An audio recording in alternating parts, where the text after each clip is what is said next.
All right, good morning, everyone. Welcome to the pre-market prep. I hope you guys are having an amazing morning. Hopefully, you guys had an incredible day yesterday. Good morning, Peter. How you doing today? Well, I'm doing much better today now that you're back. Incredible day yesterday? Absolutely not. It was a little bit of chaos. We're already doing better this morning than we did yesterday. So I'm glad you're back. I'm glad to That be back, was my friend. that was rough. That was Oh rough. man, yeah. I Uh, was helping you out a little bit in the back end. You know what? It's like flying a plane, right? Everyone could probably fly a plane a couple of hours. It's when things go wrong, are you going to know what to do? That's the toughest part, right? Because when it works, it works. But when things go wrong, that's when things get really hectic. But Peter, you've managed to figure it out, so we are all good, my friend. well, I Thanks for covering appreciate that. yesterday. Andrew did Yeah. fire us at the end of the show yesterday, by the way. So No, just he's so you know. me and Andrew been having conversations about this for a while now. It's not the first time. I heard a little bit. He wanted to move to Toronto, and we were going back and forth on it. See what happens. We've been talking about this since like a couple of weeks now, and I keep asking him, Andrew. Okay, Andrew, when are you really going to move to Toronto? I got to see that happen first before I start committing into things. So we have to see that first. Yeah. All right, friends. Let's jump right to it, friends. Here's economic calendar, Peter. What do we have going on for this beautiful snowy again here? Expecting about 3 inches again. What is this? Wednesday? Wednesday. Amazingly, nothing. Very rare for a Wednesday. There is no economic data scheduled. I went through it like 3 times just to make sure. There's a couple of Fed speakers because we're the day after the State of the Union made by President Trump, and there are some Fed speakers this morning, scattered through the morning and early afternoon. But other than that, frankly, no data being released. Now, tomorrow we do have jobless claims that are coming out. On Friday, we do have the producer price index, the PPI, and construction spending. But for today, nothing. So light day, Hmm. which means that we get to focus on the big one. Now, the big one, of course, is Nvidia earnings, which are coming out after the close today. So all eyes are going to be on that for sure. That is, one of our biggest earnings, being the largest company out on the markets. And let's not forget that yesterday, we had some big data coming out of the big news coming out of the sector with that $60 billion deal signed between AMD and Meta. So that's obviously still having an impact on the industry. We can't forget that. But from economic data, yeah, quiet. It's going to focus on stocks and Yep. Yep. tariffs, I guess. But that's only indirect for our trading. Yeah, absolutely. Hopping into our scanners here. Give me 1 second. There it goes. I know they gave us instructions to log in and log out. So if you have an issue today with the trading terminal scanners, just out and log back in. They did an update yesterday, but it's going to require you. So if you hopped in today and you saw some things not showing up properly, they did give us a heads up. Just log out, and then log back in, and you'll get the scanners front and center. This morning, a lot in the green, my friends. You can see it right on here. Just tons of tough stuff on here this morning. So we'll look at a couple on here towards the top, and then we'll hop around a little bit. We'll look at the overall market, see how. I watched half of the speech yesterday from Donald Trump, from the president. I couldn't stay up to watch the whole thing. I'm an early bird, as you guys know. I'm in bed early, so I haven't seen the highlights that they're saying that could affect the markets today that we can play on. But I see the markets so far, they're a little bit in the green. So whatever he said didn't drop or really pop up the market. So we'll see if any of that has effects on us analysts and everybody else starts putting in their 2 cents on whatever he commented on yesterday. Today here, we do have a couple of things in the green. Let's go with CRCL, Circle of Internet, my friends. So let's see over here. 20%, up 20% this morning. So as you can see here, pretty nice gap up today. Peter, what is the latest and greatest? This stock is high flying, man. 4.8 million shares traded. Very nice. Yeah, they had earnings this morning. They're one of the few that I was watching. And, it's funny because they were all big news for 2 weeks. Maybe it felt like it was a big deal at the time, but it didn't last long, did it? And then how quickly we forget. In any event, they had earnings this morning, beat their numbers. I think this is their first or maybe their second earnings report as a publicly traded company. Maybe it's their second. Um, Yeah, it's got to be their second because they've been reporting since June of last year. So maybe even the third, depending on the timing. But anyways, they also got approval for, which is interesting. They got approval for a U.S. National Trust Bank charter. So it's a big deal when you get approved to be a bank. So there's even movies about trying to get to be a bank. But anyways, so it's they're one of the few bright spots, I think, in the crypto picture because they actually were making some money, beat their numbers in the quarter, and things seem to be going well for them as opposed to so many other crypto companies that are not doing quite as well at the moment, with prices being down. Where are they this morning? Bitcoin is sitting at 66,000, so pretty much unchanged. But yeah, it's not the glory days of champagne and caviar every morning for crypto traders right now. Yeah, sure is not. I am going to add this to my list, friends. Looks very good this morning. Very, very active. I don't think we have traded this one in the past, Peter. Maybe Well, today could be their day.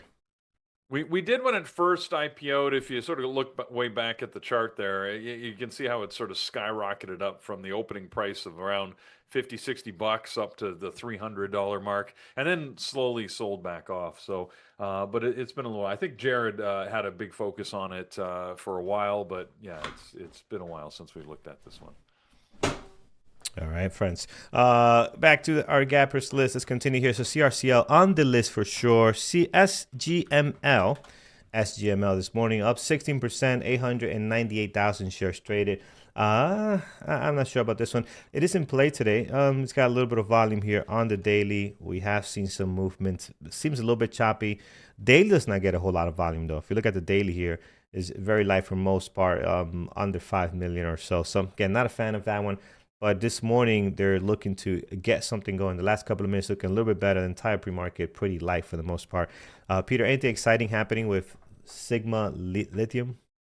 Yeah, there's some interesting news in the lithium sector, I guess. I don't tend to follow the mining companies, but Zimbabwe, as a country, has announced a ban on lithium exports. I'm not sure what they're going to do with all the lithium that they're keeping because I don't know. Anyways, but they announced a ban. So that means that if you're a lithium producer outside of Zimbabwe, then you potentially can capture the market because a lot of the lithium mine resources are sorry, a lot of the lithium extraction is coming out of Zimbabwe. And we know it's in high demand, of course, with more EVs, more big batteries being built. A lot of lithium is required. So SGML is just getting a boost, along with a number of other lithium producers that are outside of Zimbabwe this morning. So again, every time there's news behind it, it gets a little bit of movement. I just can't see trading this. The experience is almost every time, the opening bell rings and these things just go flat, and they really do not give us a good trading opportunity. So I expect that to be the case here for Sigma Lithium as well. All right, absolutely. All right, friends. Yeah, so for trading terminal scanners, as I mentioned, I had to do the same thing too. All I did for me, I just logged out of my platform and logged back in, and that did it. For some of you, you might need to restart your whole computer. There was an update done last night that requires you to do that, so they did give us a heads up on that. So make sure just try logging out of your browser first. Make sure you close out all your applications, all your browsers. Log out and log back in. Should do it. If not, restart your PC and that should work. And if that doesn't work, then you might just need to wait a little bit, about an hour or so until it refreshes in your network area. So should be good just by logging in and logging back out. All right, continuing here, friends, with our beautiful trading terminal scanners brought to you by Trading Terminal, right? So definitely check it out. A lot of tools like this one on there available to you. Cava. This is the food group, right, Peter? I think we mentioned them before. They don't trade very well. If I have that right, they're up here 10.6. Again, not really a great intraday trading stock. Very light volume. You can see on the daily here, well under 5 million a day. So not a fan. Big gap up, but I just don't think it's going to trade well today. Yeah, you're right. They're a restaurant group. They had earnings after the close yesterday. They're one of the ones that we were looking at. They looks like they had a great quarter. They beat their numbers. In fact, reported double-digit growth, which is rare for a restaurant chain. Normally, this fast casual, as they like to call them, chain is had a good increase in revenue over the quarter, and that's because they had a number of restaurants that came online. 87, in fact, new restaurants that came online in the quarter, helping drive their revenue. So good news for the Cava group, and they expect to build on it. Tradable? No, probably not. Yeah, probably Probably not. not, guys. Depends on your strategy too. Your strategy could be good for this one. For me, I just highly doubt it. So we'll skip on it for now. Continuing here, ALB is next. And we got some good names, better names towards the bottom here. I see crypto is trying to do some stuff. Silver down there as well. I see some other ones that look a little bit better. That might make our list. Oracle continues to make not a headline, an appearance. Hood is good. So we got a lot, man. This list continues to grow as it seems like the overall market's just not red today. So that's a good thing. ALB, on the other hand, garbage, Peter. I mean, I just don't like anything about it. I don't like the volume, don't like the pre-market. Daily looks messy. Big gap up today of 10%. I just don't know how tradable this is going to be. Yesterday also moved up pretty nice, looks like on the daily. But if we look under the hood here, I mean, this is just too light value. I mean, this is 66,000 shares traded every 5 minutes. So if you have not seen the price action of something like this, for the way we trade like a 5-minute ORB or even a VWAP breakout, looks good now. But to read the price action, even Market Atlas is not going to have a lot of order information to trade my strategy, right? Maybe a different strategy could work out well, but ours is not going to work out well with this. But what's the news, Peter? They're up pretty nice today, 10% almost.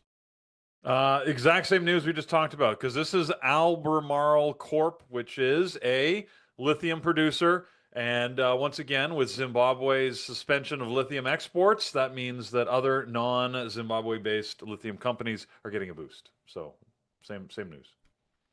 All right, yeah. Same news there. BNAI, we've seen this one plenty of times before. High flying, if you guys remember this. This is the mad one that went wild end of last month, right? Shooting up to like 90, 80, maybe 85 something here, and then dropping back down to 25. So they're looking to make a move today. So far, up 8.3. The float on this one is extremely low, guys. 2.7 million shares flow. So you got to be careful with it. Again, just not my cup of tea, man. Wow, nothing that we love this morning so far, Peter, besides Circle Events. I think could be a good one. But BNAI also moving up this morning. Yeah, no, I don't really see any news in this. I'm not sure what's going on with them, why they're jumping here today. Eh, yeah, I'm not seeing any news driver to make this happen.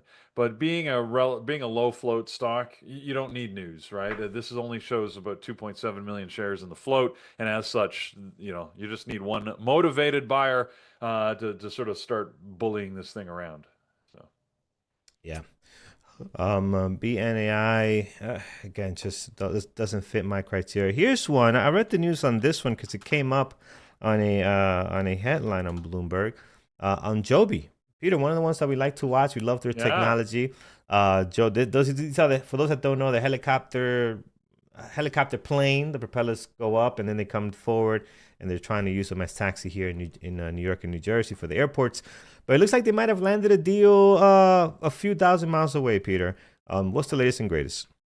Uh, well, they're looking for it to become a global deal, but yes, they're piloting, pun intended, this in Dubai. Uber Air, powered by Joby. So Joby has contracted with Uber to deliver air taxis that you could now book through the Uber app. Like I've been saying all along, I love the idea. Not gonna be first. Not me. if I if I'm looking for a ride somewhere and the first thing that comes up is this drone self-driven Uber chopper, I am canceling that ride. Not gonna happen. I want to know that there's been a million rides and nobody's died first. Then I'll get in one. So someone else can do that. I mean, I love that they're doing it. Somebody's got to be first. Ain't gonna be this dude. So There you go. yeah. But it's good news from a company point of view. It shows obviously that partnership is good, and it shows that they're getting a mainstream, right? Because they got FAA approval a little while back. They've been testing these. Don't forget, there's deals for these air choppers. They're expected to be used in the Summer Olympics in LA. So there's going to be, I mean, they're working hard to make this all happen very quickly so they can get it on mainstream. But it still frightens me. Still Yeah, frightens yeah. me. Yeah. Yep. So good for them, friends. They're getting a nice gap up here, 6.3, 2.4 million shares traded. I do want to watch it. I don't know if it's going to be on the main list, but I think it's worth taking a look at how this is going to trade today. So I will put it on the secondary list. We'll come back and check how that is doing. Continuing here, let's do one more. Let's do coin. And we kind of spoke about this a little bit, Peter, with Bitcoin and everything else. But I like coin. I like the way it trades. Coin and Hood are two of my favorite ones. Coin this morning, guys, up 5.5. I love the possible daily breakout that we might be getting here. Just 435,000 shares traded, but that's a lot for Coin. Coin doesn't, they're not doing 100 million shares a day, right? So 400,000 is pretty decent for them. I do like the way this pre-market action is looking. With that, also reminds me of Hood. Hood also looking very well. I think I'm going to have these two on my list today. Maybe Hood on the primary, Coin on the secondary. What's your thoughts on it and just overall crypto stuff? Well, yeah, I guess it's coming whether I want it to or not. It looks like the 24-hour trading is coming. Coinbase just announced that they have given release and they're going to be launching 24-hour trading for about 8,000 US stocks and ETFs. They're partnering with Yahoo Finance on this. So I don't quite know how that's going to work because, I mean, the market isn't open 24 hours. It's open 20 hours. It's Yeah. open 18 hours right now because it basically goes from, is that right? When does it close? 8 o'clock. 8. So I guess it's only open like 16 hours. Anyways, because the market is open till 8 o'clock at night and then reopens at 4 a.m. right now. So there's only 8 hours, I guess, that it's down. So, but anyways, I guess if you trade overnight, you get the last stated price. So it pretends like, or maybe are they going to create their own marketplace where it's going to trade at a different price? Don't know how that's going to work. It doesn't matter. We're worried about trading Hood itself on this news, and it shows that they're starting to move the goalposts, right? They're moving the yardstick, whatever analogy you want to use here. I think there's a potential for Hood to trade today. We've certainly seen it give good trading opportunity. The volume is lower than I would have expected. This feels like good news for the company. Like you said, Carlos, they're gapping up here, 3.6%. The 600,000 shares is just lower than I would have anticipated, but I might keep an eye on them because I want to see what happens. Yeah. JC Trader over in chat. So a lot of you guys are commenting on this 24-hour thing. Yeah, we already have it. A lot of brokers like Schwab allow you to trade almost the entire time until 8 p.m. Friday night, right? So Yeah. again, it will not matter unless the big guys, the big dogs, and the big firms, the big volume start trading outside of 9:30 and 4 p.m. That's it. If they continue to trade within that time, they could open it 24/7 like a 7-Eleven. It doesn't matter. Are the people going to show up to party, outside of 9:30 and 4 p.m., right? And not just retail trades, because we're not coordinated enough to all show up at the same time, right? So it's just not going to work if the big money doesn't change the way they do things. And right now, I think that's going to be a slow change. It might later down the line, Yeah. but I think it's going to be a slow change. I, Because you could place an order at 7 p.m. at night. You could do it. It's just going to sit there waiting for somebody to come get you, unless you want to hit the bid. And usually what happens is when you hit the bid is very far out. That gap, it's a lot. You're going to be behind the 8 ball pretty quickly. So, yeah, it's somewhat concerning because, for us as day traders, if you've got a strategy, if you're an open trader, right? What happens when there's no open? So, You Yeah. know, anybody that's an opening range breakout trader, or heck, I just last night I did a webinar on my VWAP retest strategy, which requires the open to really launch. So all of those trade strategies, frankly, would become null and void if the open didn't exist, right? If there was no such surge of volume and a focus point at which you can get those momentum plays. A lot of my longer term strategies would still theoretically work fine, but nobody knows what the market would look like if and when this ever happens. So yeah, Yeah. you know, nothing to panic about right now. If it's going to happen, it's going Yeah. to happen. There'll be an evolution to it, but for right now, yeah, it'll be interesting to see where all this goes. Yeah, it'll be great for swing traders. I can see swing traders getting in easier when news breaks out. Somebody says something, you don't gotta wait for 4 a.m. or something. I could see that being real nice, right? Getting into some opportunities. Other than that, I don't see the change unless the big guys switch the way they act. All right. So overall, guys, that's kind of our list. Peter, anything else you like on the gap up this morning that we haven't discussed? You know, just yes, but just on that, you know, it's funny because I went with my mother-in-law to the bank the other day, and the bank was doing bank stuff. Anyways, I thought it was I haven't been into a bank, Carlos, and I don't know how long. Like I only go because my mother-in-law's like old school. Like she literally gets a bill and goes and physically pays it. You know, like who does that?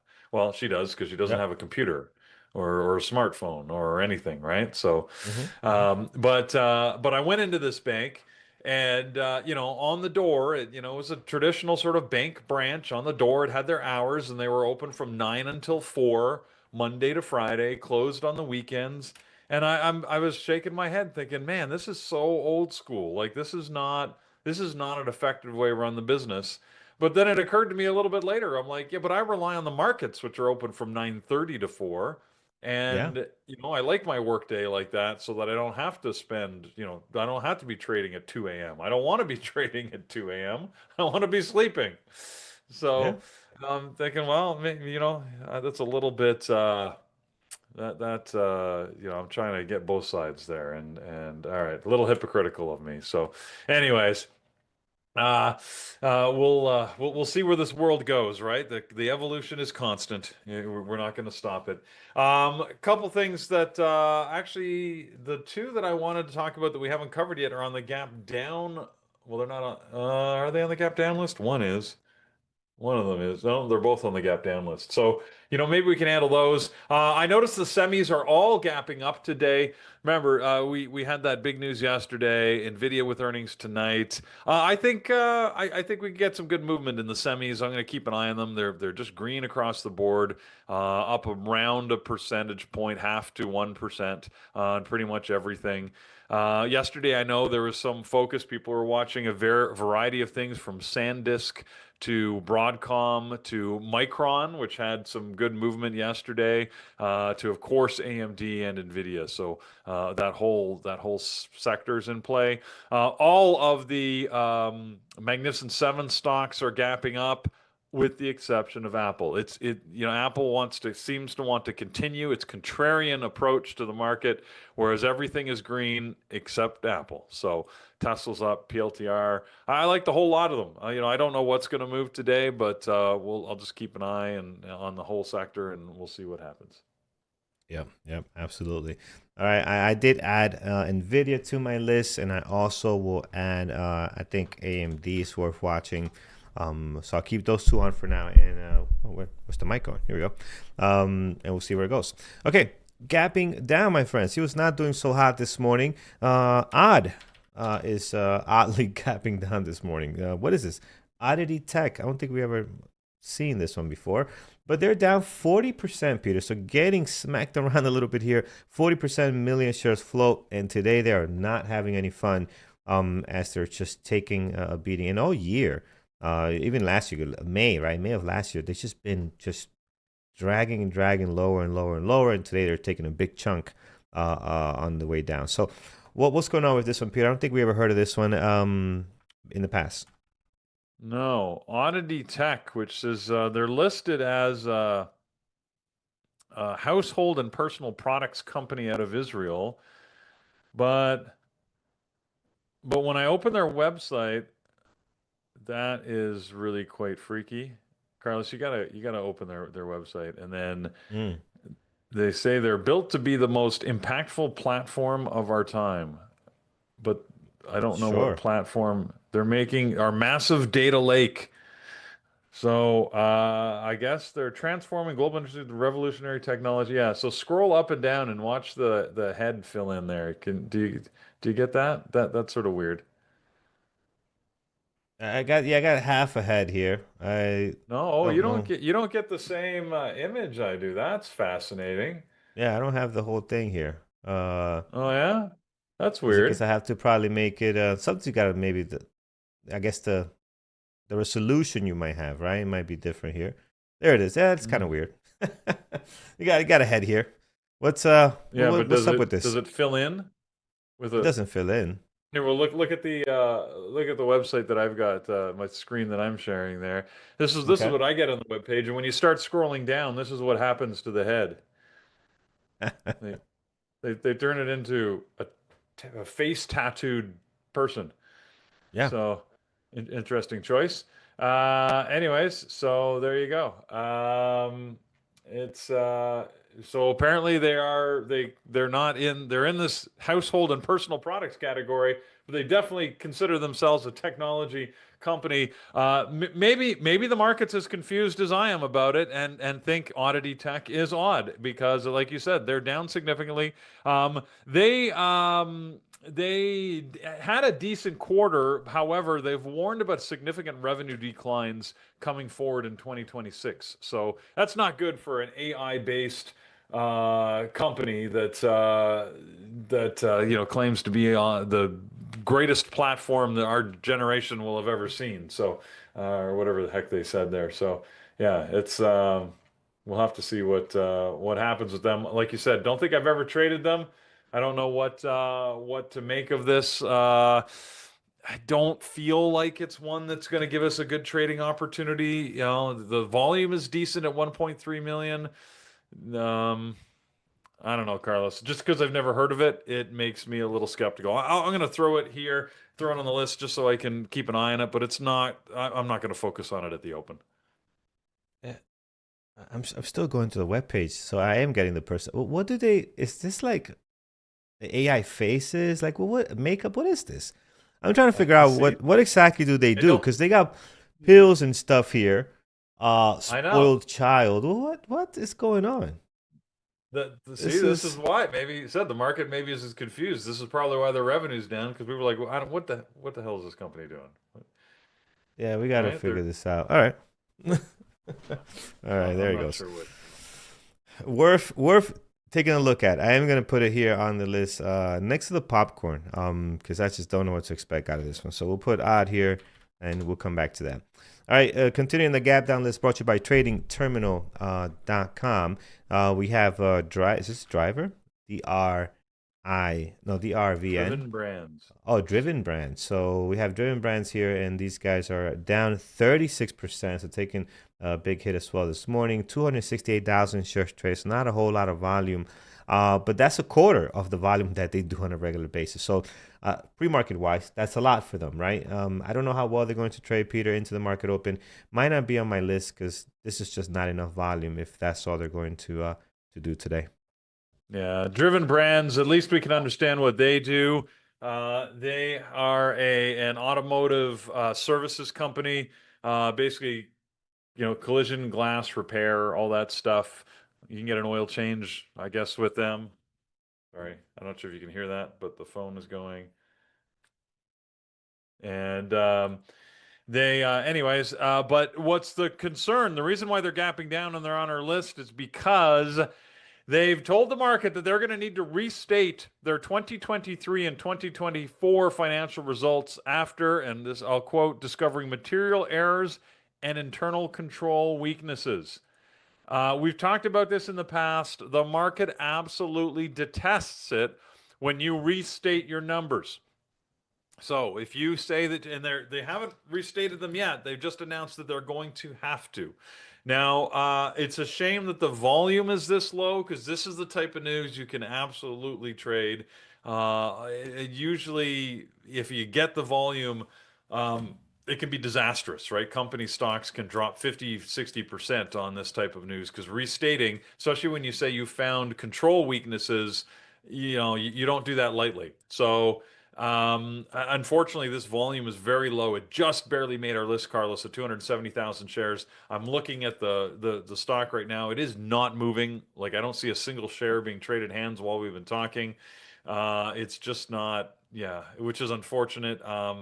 I'd like if this moved more because these are the tradable moves I like, but maybe not this one. Yep, agree. We'll leave this one alone, friends. FSLR is one that we've seen plenty of times on our list. Today we have it here. We are down 16% this morning, and the volume 456,000 shares traded. So daily a little bit choppy with the last couple of days. Today getting a nice little breakout. I just don't know if they are going to trade well. This is First Solar. We're very familiar with it. When we had a lot of energy and stuff and plays, this was one of them that was making a lot of noise, and we used to trade them quite a bit in the past. Today, Peter, what's your thoughts on it? I'm on the fence on it. It can trade very well. I'm not sure if I'm going to have them on the list though. Yeah, First Solar, I used to try and put them on the list, and I I've never liked it. They did have earnings, it looks like yesterday after the close, pretty flat earnings, which is probably not bad for a solar company these days because solar's been having a rough time of it. The U.S. Administration is not in favor of sort of solar and wind energy, so they've been having a little more trouble with that. That being said, they seem to be holding steady, which is again as good as they can likely do right now. From a trading perspective, I don't think so, Carlos. Like it doesn't feel like it's likely to be a good day today. We've got 460,000 shares. They're down 17%. I like the daily chart. I like where it sits. I think there's an opportunity for movement. I just find it really, really hard to trade. Yeah. I'm going to leave this one alone as well. All right, let's see what else here. Lunar, then we'll hop around a little bit. It's not a whole lot in the gap down list, and not a lot that looks great either this morning. But the ones that are gapping down, their numbers, if you look at their numbers here, they're 41, 35, 17, and down to 12. So a lot of the stuff here is down quite a bit. Here's Lunar, also down almost 13% this morning, bouncing back from the pre-market low, so it was down even lower. 2.3 million shares traded. So we do got some volume here on this one, Peter. Might make our secondary list because I like the volume of 2.3 this morning. Yeah, the news isn't the stuff we like. They've announced they're raising cash to try and invest in some of their satellite communication systems. They're looking to raise $175 million with the secondary offering. Yeah, don't like that. So never mind. We're not putting that on the list. And that's pretty much it, Peter. Anything else you like on this gap down list this morning? Yeah, we got a couple on there. Workday had earnings after the close yesterday, and it wasn't bad. They beat their numbers in quarter. However, like a number of companies, they seem to be guiding lower into the next year. So that I mean they didn't actually guide lower, but their guidance was a lot lower than analysts expected. They actually showed increase, but it's a lot softer than analysts were hoping for. The AI boom, I think companies are starting to get a little. They're like, we're not sure where the money's going to come from, and therefore they're cutting back on their growth forecasts. They also had quite a number of downgrades as a result of their earnings yesterday. I see four different four different downgrades. The one exception to that was a change in rating from BMO Capital Markets, which still has them at an outperform. They did reduce their price target from $204 to $182, but that's, as you can tell, significantly above the current price still. So they still think there's growth, whereas so many other companies have basically, put them down to, say don't buy, hold. That their performance is just going to be in line rather than outperform. So it's I'm not sure what to do with Workday. The earnings make it interesting. The volume is lower so far this morning. I was hoping for a little more pickup after yesterday's earnings and the post-market action that we saw. It's a potential, Carlos. It's just not looking all that active right at the moment. Yeah. The other one excuse me, I had from earnings that I was watching this morning was Lowe's. Lowe's announced earlier today, and they delivered 20.6 billion in revenue versus a 20.3 rough estimate, and over delivered on earnings, buck 98 versus a buck 95. So, good numbers, but not good enough for the market to raise their price. And as such, they are gapping down by about 3% this morning. Lowe's, Home Depot, those are two that often announce their earnings within a day or two of each other. I don't know, there was nothing special. The volume is typically low. It is a NYSE stock, so you got to wait for the volume to come in. It's also a tough to trade. I know I say that a lot, but there's a reason why I focus on a relatively tight group of stocks, because there's a small handful that move well and a lot of others that don't, in my opinion. Yeah. Yep. All right, here we go. Madness. Getting distracted by my phone. I think, Peter, all law enforcement should take like a week off. All of them. Like turn off 911 at the same time. Just take a week off, especially New York. Just take a whole week off. Just turn off 911. Take a whole week off, so people could appreciate you're what these guys do. Looking for the purge to happen? Yes, something like that. We need something like that, like the purge. Yes. It's funny, during COVID time, somebody around my town, I don't know who it was. It was hilarious. There was a band, and they were riding around playing that music. It must have been some teenager that thought it was kind of pretty funny, but it was kind of eerie, because they were running around playing the siren. That was hilarious. Yeah. What brings this on, Carlos? So why are you thinking X? this? I think X knows how to trigger me. So I log into X. I'm putting up the chat and everything, and it shows me this post of like NYPD cops just getting hammered by snowballs by all these teenagers in like New York, some kind of park, and they're getting just like hit like back and forth, and you can see them trying to like get away from it, trying to find a place, trying to go into the bathrooms of the park, and everything is locked, so they can't get away from them, and they just keep hammering them. And I'm like, how is this possible? How can you treat your NYPD, your officers like that? Like, I don't get it. That's not normal. That sounds rude. Oh yeah, you guys see the video, and I like the comments. People are like, oh, they're police officers. They should be able to take a couple of snowballs. I'm like, oh yeah, you get ice in the face. Did you see that, Irvin? Am I the only one that saw that? I mean, that's the first thing I saw this morning. I'm just like, just take a week off. Just take a whole week off so we could appreciate what those guys do for the community. It's just crazy. Couldn't believe it. Couldn't believe it. But again, I guess I was raised in different times, man.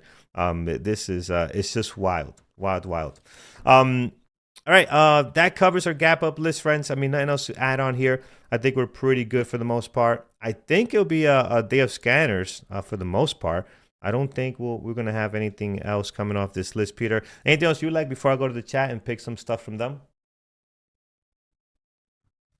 I think I already mentioned the things that I was looking at. Other than that, yeah, not much else. I noticed the Chinese stocks are down. I'm not going to trade them, but it's just something I keep an eye on, because some days they're up, some days they're down. I noticed they're down here this morning. Baba, Baidu, JD, Billy, right? They all seem to be lower this morning, for whatever that means. I haven't seen any news out of China, but yeah, I think I've got my list. So I'm gonna be watching a few things we've already talked about. I think Circle is interesting. I do think Hood has a potential to be interesting. We'll just have to see. I like the news from Joby. I don't know whether it's going to be tradable or not. It is a NYSE stock, which is always surprising. It just feels like it should absolutely be trading on the Nasdaq, but you never know where people choose to list. So yeah, we'll see what we get. Yeah, absolutely. All right, friends, let's start over here with CRWV, our good buddy David from Connecticut. Go ahead, Peter. Tired and Sleepy is saying, is anyone else trading terminal scanner down? Tired and Sleepy, I assume that you were tired and sleepy and maybe woke up a little late this morning, because Carlos did mention it. Yeah, there was an upgrade last night, so you might have to log out if you're not getting any data. Log out and then log back in, log it out, close it down, open it up again, log back in. It should clear it up. I did that and it worked fine. I had to sort of do the process twice, but yeah. Just give that a shot. So should Yes, yeah, and I think even Okay. Andrew had mentioned too. If that doesn't work, try restarting your whole computer. Hopefully that does. It did it for me this morning. Worked perfectly. But restart your whole computer. But logging out and logging back in should do the work there. All right. What else, friends? What else? Let's start with CoreWeave. We're looking at CoreWeave from our good buddy David from Connecticut is squeezing here. Yep, I do see a Yeah. nice little breakout happening here. Up 2% this morning. 536,000 shares traded. Had a good day yesterday too. Looks like. Let's take a look at it. Yesterday had a nice open here. And it did move up and then it just went sideways for the most part. So CoreWeave's a hit or miss for me. We have traded many times in the past. I think it's done well.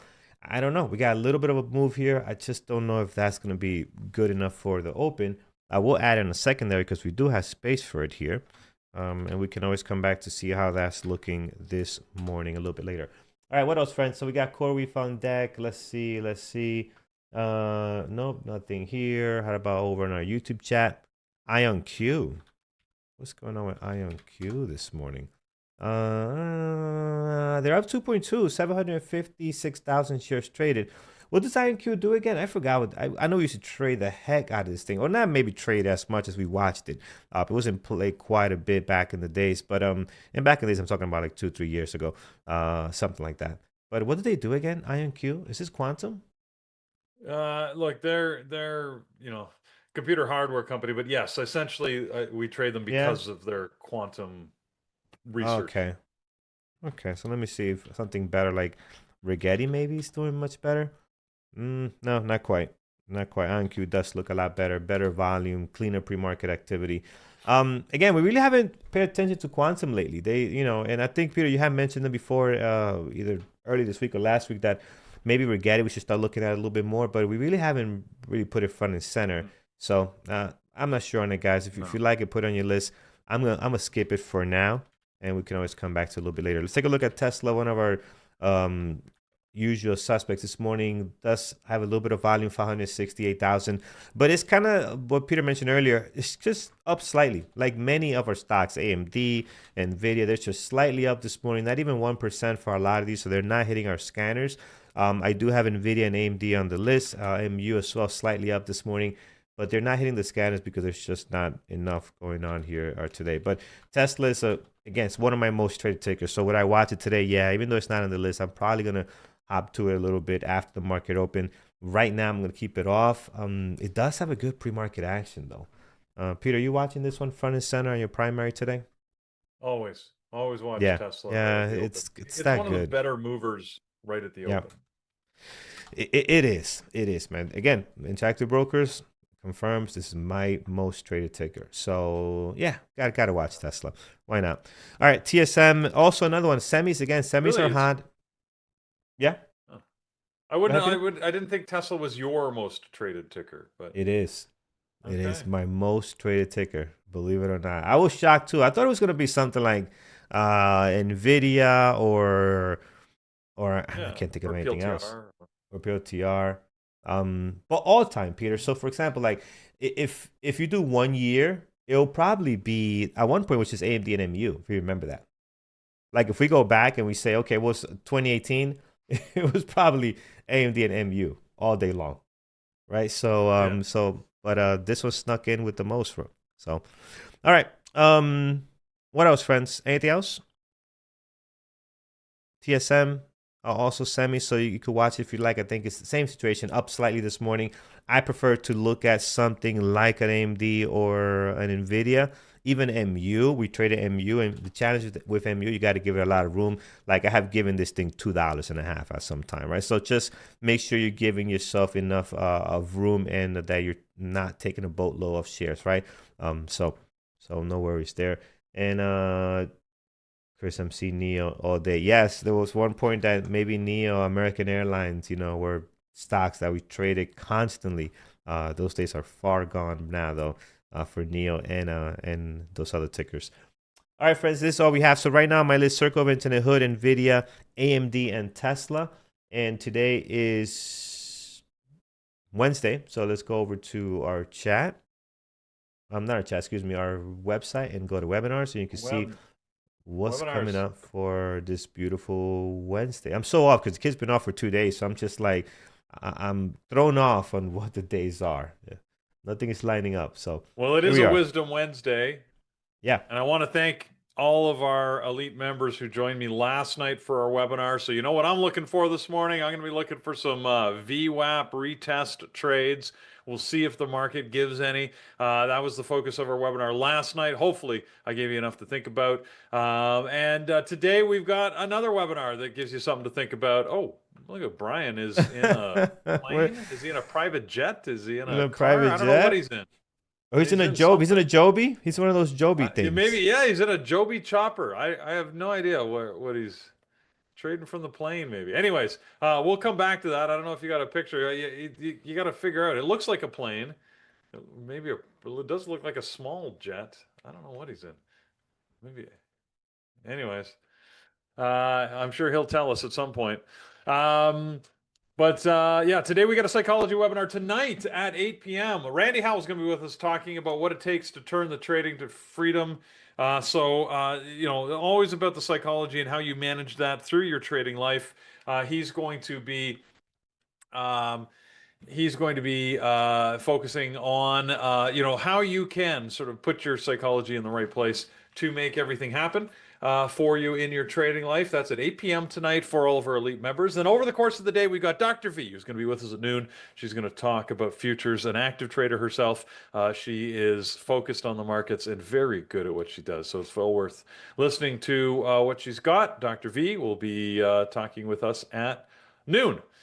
So there you go. Those are two webinars for the day, if I can spit that out. If you want to join us as a Bear Bull Trading member, go to oh my goodness, go to bearbulltrading.com. Not Peak Capital Trading, that's the boot camp. But go to Well, you can go there bearbulltrading.com. too. You can go there too if You you'd can like go to there join the boot too, camp. but you won't get the chat room there. That's where you'll get your boot camp.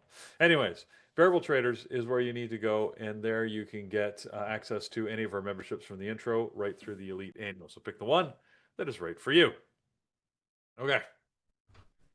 All right. That's what we got. Awesome. Look All right. at Brian. Brian's like showing Is off he his wet is he towel. gonna like eat while he's on stream? There's people that do that, man. It's so I don't know. have you seen these TikTokers? They just are live and they're just like they will just eat. And they're just eating and having a conversation. It's like 20,000 people watching. Like, what is going on here? Oh, things have changed. It's a new world, Peter. It's a new world. All right, friends. For those that don't know what we're looking at, here it is. Let me show you. Let me show our good buddy Brian. There it is. He's his private G6. We're trying to figure out what is he? He hasn't told us yet. Has he told us? Did I miss it? What's No, he hasn't said anything yet. So we'll see something. Yeah, somebody's speculating he was a big winner last night at the blackjack table, so maybe he's got his comp ride from Vegas. They give him the private jet because he's a big roller. Maybe they want to fly him out ASAP so he stops taking their money. So like, you know what, put this guy on a jet. It'll be cheaper for us to do that than keep him here taking our money. So good for you, Brian. All right, friends, let's go over here. Get this guy out of here. Put him on a jet. This keeps bankrupting us here. All right, CRCL, friends. High of the pre-market, 74.65. We'll slam a level there. Right between here, we do have a level over at 69.63. Good spot there. Above that pre-market high, we do have 79.36, and then we have 83.54. So circle of internet flying today, up 20%, 6.8 million shares traded. Towards the bottom, I'm going to put a level right over here, 66.47. Then towards the bottom, we do have the highs and lows for the last two trading days. This thing has tons of volume, man. 6.8 is front and center for me. Hopefully it can trade well. We have seen this one in the past do some cool stuff, so hopefully today is one of those days.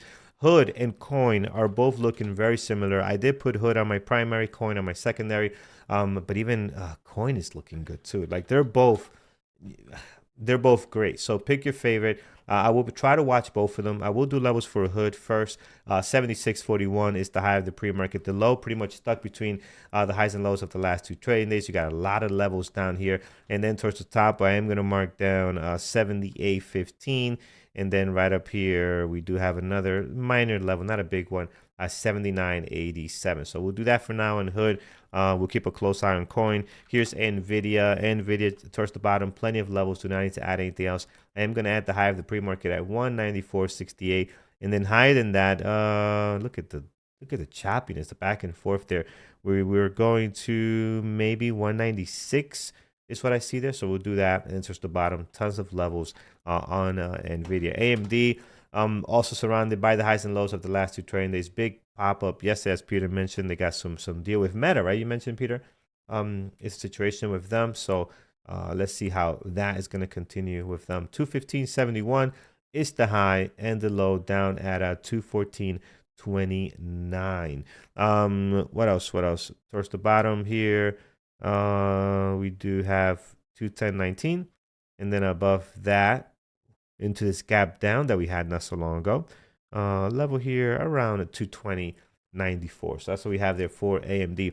Last but not least is going to be our good buddy Tesla. Again, towards the bottom, plenty of levels. Just kind of stuck, right? This area here, this 411. It's been an area of resistance for it. If we can break out of that high of the pre-market, is 411.47, and then above this 414.78 is a good level for Tesla. So we'll see what he does. Let's see if he can break out of the situation here. Looks like he had a good day yesterday. Oh, wow. Tesla was nice. This was really nice yesterday. So hopefully you guys took advantage of that. And looking forward to it today. All right. Perfect, friends. Peter, tell us what our team is watching. Then we'll go from there. All right, our team is watching Brian and trying to figure out what the heck he's doing and where he is. We're still waiting for him to tell us. He's back. Yeah, there he is. He's live from the jet. We're trying to figure out what's going on. Anyways, but from a trading perspective, Jared's going to be watching Circle and Hood. He's also going to be watching Nvidia, Workday, and FSLR. Eamon's going to be watching Amazon and Nvidia for potential longs. Gary's got his eye on Nvidia, Tesla, and PLTR. Megan is going to be watching Circle of Internet, CRCL, AMD, Meta, and CoreWeave. So we got a few things that people are watching. For myself, I'm going to watch the usual Nvidia, Tesla, AMD. I'm going to keep an eye on PLTR. I also do like CRCL today, like I already mentioned, and Workday as well. So I'm going to keep an eye on those just to see if they move, if they give us an opportunity. We'll have to see what happens. Whatever you're watching, trade smart, right? Don't force anything. I don't care what the day is. It's a Wednesday with no news. So it should be a nice, stable day anyways to trade. The wild card, of course, is whatever news might come out. And we are the day after the State of the Union that happened last night. It looks like the market is largely ignoring that. There wasn't much new that I'm aware of that came out in the State of the Union address. So I think that the market feels, confident to just continue on its own way without having to make adjustments, if you will, for administrative changes or changes in policy or direction. So we should have a good day. I'm hoping of trading today. Let's see where we go. We're now less than 5 minutes away from the open, so I'm not sure if Brian's actually going to be live trading from the jet here, but he's here. Andrew never made it to Vegas, so hopefully he'll be in as well. They'll be live trading in the chat room for you. And then Carlos, of course, you and I will continue with all our friends on YouTube.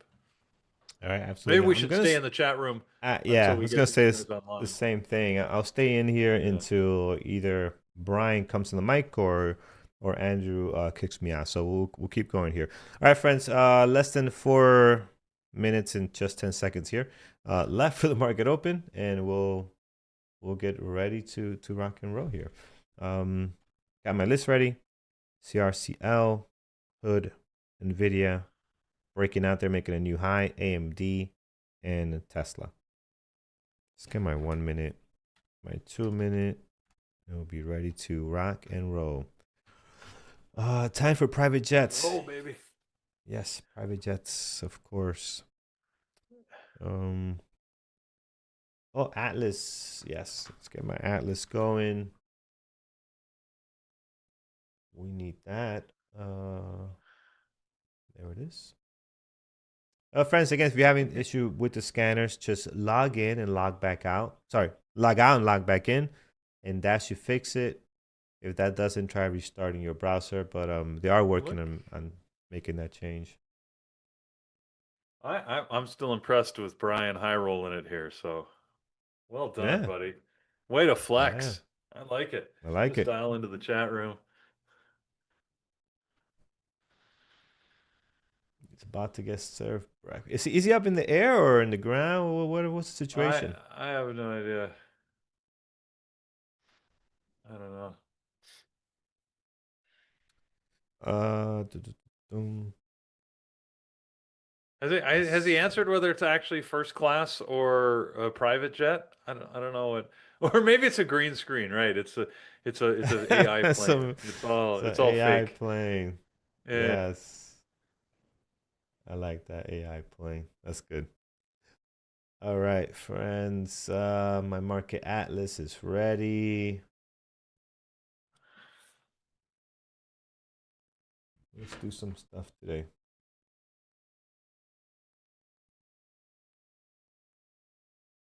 Still trying to figure out. Just again, I love the flex one way or the other. Whatever he's doing, he's just like, you know, I'm here, you're not. Sucks Yeah. to be you. Yeah, Uh, I have Hood, El Patron, I have Hood on my list too. So it's on my scanners here. I think Hood can be good as well. Coin too. If you look at Coin, Hood's getting a little bit all of a right, pop here. Brian's gonna be Uh, watching Tesla, so maybe we should watch what Brian's watching. Clearly, he's doing oh something yeah. right. Yep, yep. Tesla for sure, for sure.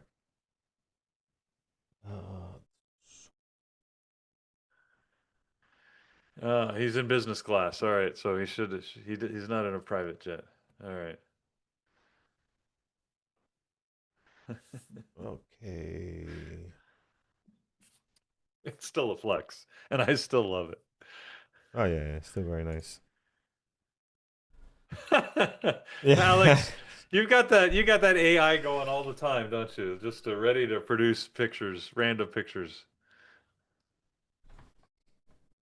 Very nice, very nice. uh, Gotta love that. oh man. All right.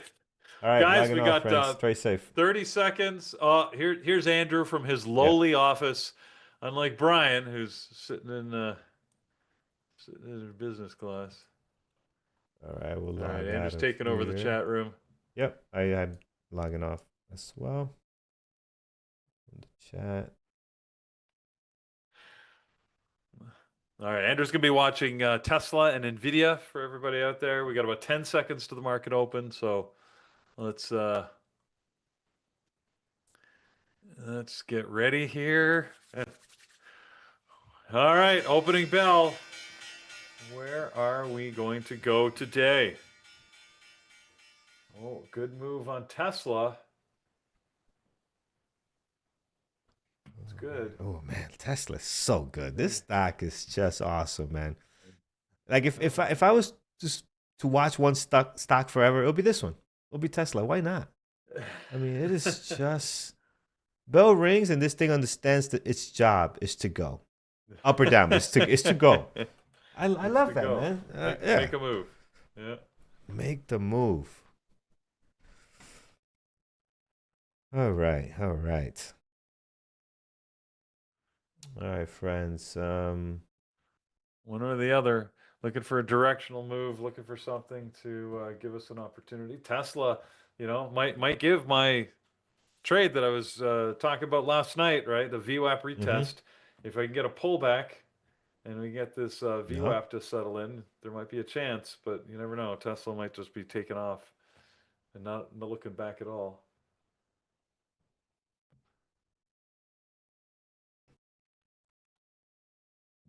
All right. Do, do, do, do. Wow. Nvidia was up and down and now it's up again.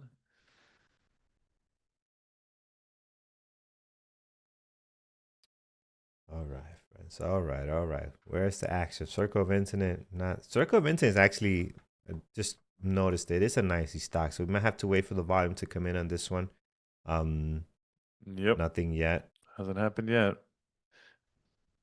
CoreWeave also. What the heck's wrong with CoreWeave?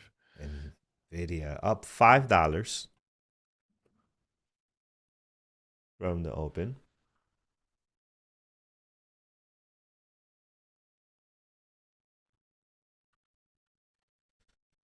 Oh boy, oh boy. Circle of Interest is starting to do some stuff now, so I see a little bit of action here at the moment. Circle of Internet, very good.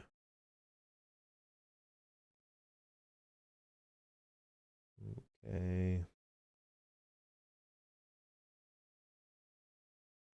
Hood dropping. Nothing crazy yet.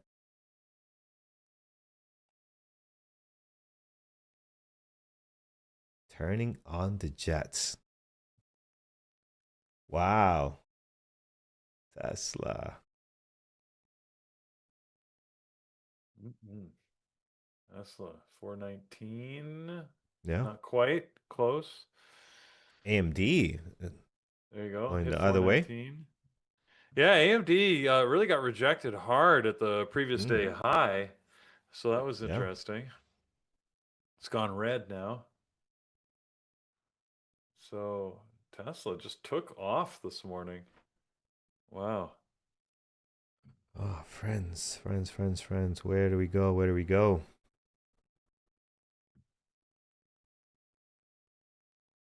CRCL.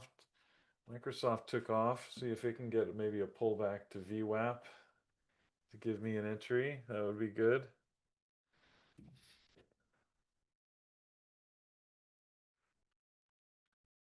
Coin.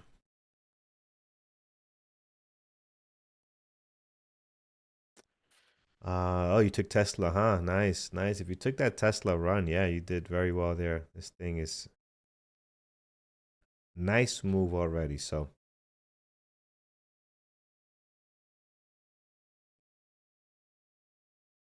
right, I'm looking to see which one has the best 5 minute potential setup here. No 1 minute for me. Engulfing setup. So now looking for a 5 minute RB, seeing which one looks the best. Joby hitting the deck here. So dropping lower. We do have shares for short on it, so that was short lived. This pre-market pop. Coin is messy. Hood is a little messy as well. Hood could be a good short, guys, for me. But now, is it gonna wait? Let's see. It's funny, Carlos. Yesterday, as we were trading live, not sure if you had a chance to listen. I didn't get a trade all morning until we were just about to leave. I think it was about, I don't know, not 10:40, 10:50 when I got into my first trade.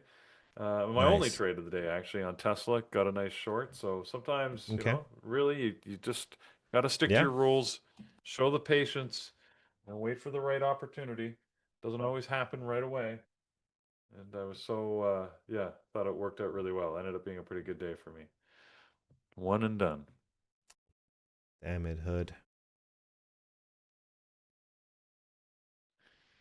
Let's see. 420, as we know, is a big number for Tesla. The joke continues. Tesla, Tesla. Tesla, look at that. 420. Look at that, man. 420. What a What move. the heck? What a great move. Wow.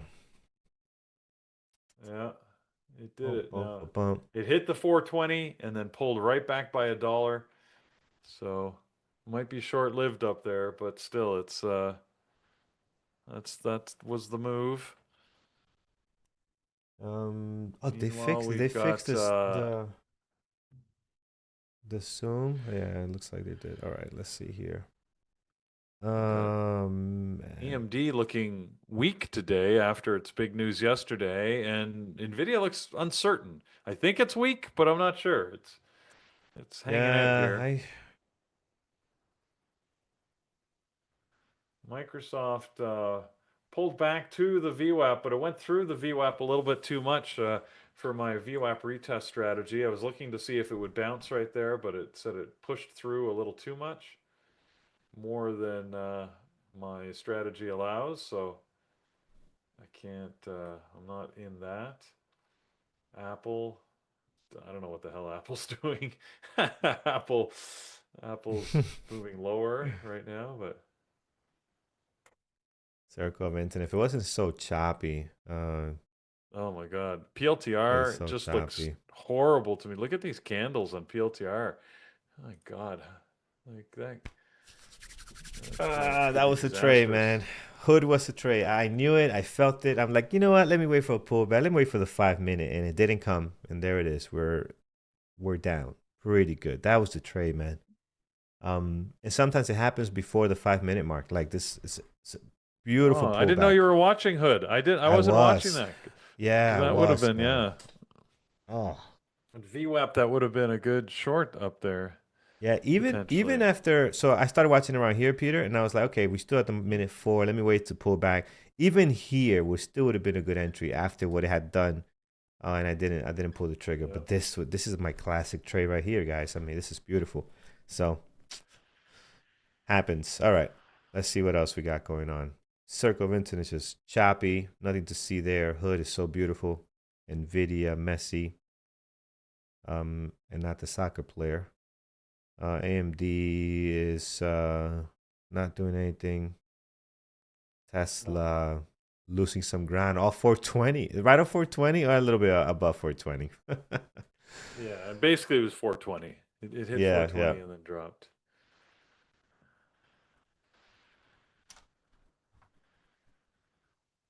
Not cool, not cool. Oh, wow. Okay, well, no trades for me yet. Still just Yeah. watching. Carlos, I'm Same going to be back in here. just a second. Yeah, go for it, man. Take your time.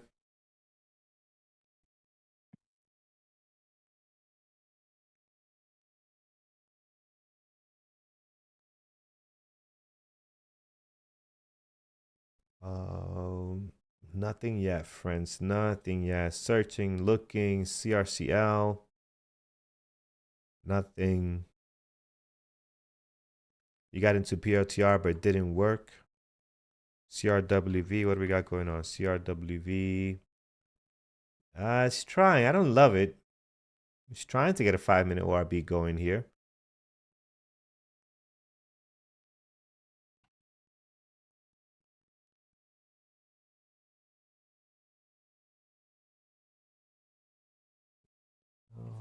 What else? What else?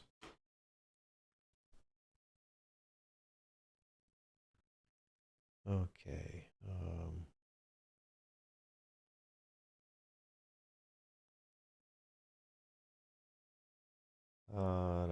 What about CRCL hood is beautiful. Nvidia, nothing. Patience, friends. A lot of this stuff is just stuck. So we just gotta wait for it to break out of its range. Tesla going sideways now, trying to figure out what's next. Our secondary list, Joby, Kobe, CRWV, and oddly still not doing anything fantastic. So just kind of sit and wait on that stuff. See if anything can come out of it. For the most part, nothing to see yet. Are we looking for the C point on Tesla? Mike, are you looking for an ABCD pattern on Tesla? Yeah, this could be it. But you got this 420 level here. It is getting a little bit of toppy. It might just come back down and test the VWAP and then head higher. I don't know. Who knows? As far as an ABCD pattern, yeah, this is your consolidation. If it's really going to be strong, it's going to come back and retest this high again. And it looks like it might want to do that, right? But, uh, you know, let's see. Let's see if it can hold this 418. You got the 9 moving average coming up here, which helps. Everything is still pushing higher. So let's see if it has the juice to stay up there. If it's really strong, it's going to go back up. Right from here. But again, this is a very big move already in the morning. Might need a little bit of break, might need to come to the VWAP and then continue. Anything can happen here. So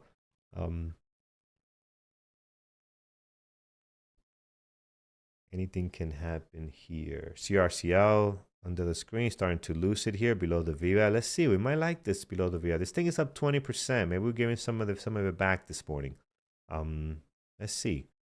Here it is, nice break below the VWAP and CRCL. It's very choppy at the start, starting to look a lot better right here. See that? That's much, much nicer. So here's our break. Let's see if we can get the pullback. And as you guys know, let's see the pullback. The breakthrough, pullback, then that confirmation candle breaking through that level. If we could get something clean like that, we'll take that short. We're up pretty good, man. We want to get some of it back. If you look at the pre-market this morning, look at this beautiful play on CRCL. I mean, just awesome this morning. up 18%. Here's the next candle. Let's see what it does.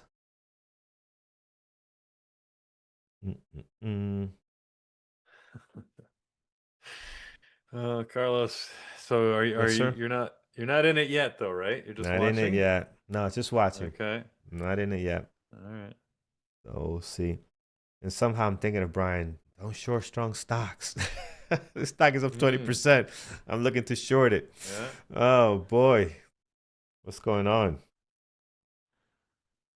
Well, have you checked the Atlas? What the Atlas look like on CRCL? I have not actually. I'm We having problems got bringing some it up. downside orders. It It does look keeps like there's downside opening. orders on it. So Yeah. they're Let's not see. big Let's see. orders though. I'm not Yeah. seeing anything more than 10,000 shares really. So that's not that it's not that much. Let's see. Right now, our setup is failing at the moment.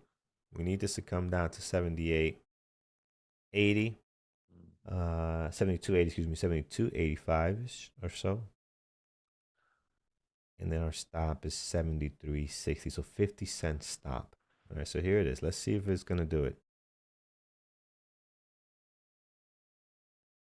Getting ready. Oh, a little hesitation there.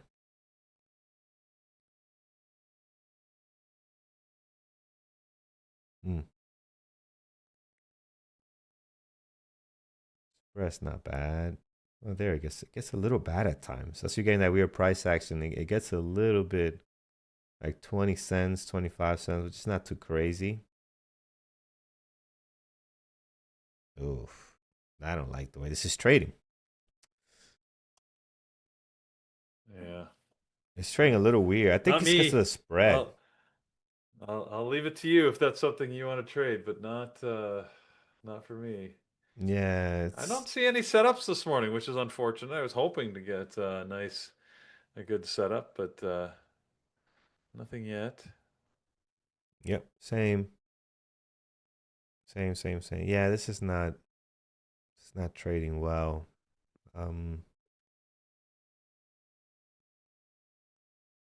Here it Micron is. is pushing pushing higher this morning. I think it's gonna go, Peter. Yeah, I'm sure. I think we're gonna get the drop here. So here it is. See if we get the drop. Stop 73.60. See if we can get the drop. We need the momentum. I don't like the way it's chopping in this Spread range gets here. bad, man. It goes from like 10 cents, which is okay, and then it jumps to like 30. Yeah. Like, see right there, it's jumping a lot. Once it starts moving, it jumps around a lot. So I don't want to stay in this too long. I want this thing to happen very, very quickly. Even with my stop at 73.60, the trading is funky. All right, here we go. Let's get down to 72 if we can. Give up some of those gains. Farden 007.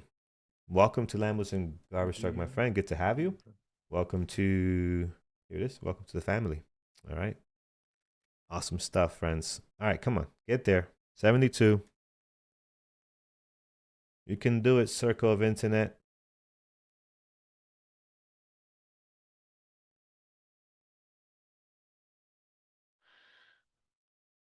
All right, there it is. There it is. Let's get the ask below. Come on. Yes. Let's give back some of those morning gains. No, what are you doing? You see how weird this is? Yeah. Just sell off. Give in. Bend the knee. Come on. You could do it.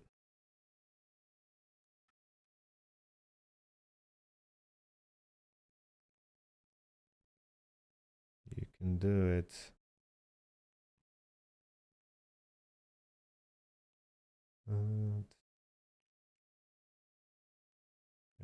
We had some good momentum there to drop lower and we lost. That was great. That was a great drop, and then it's just gonna continue. Yeah, and it did. That Did it was touch? yeah. It touched It did so 72. quickly. Yeah, it did. 71.98 officially. Yeah, but I imagine it Yeah. was very short, eh? Yeah, it was very short lived. Here's my Oh my stop. I'm God, gonna look at bail that, on all it. the way back Yeah, there. it's so bad. That sucks. That sucks. Let's see if it's gonna get below the VWAP. So it hit my stop, came back down. And this is why the spread is not helping it. The spread is trading this so bad. Because even when it hit 72, the ask was like a 72.30.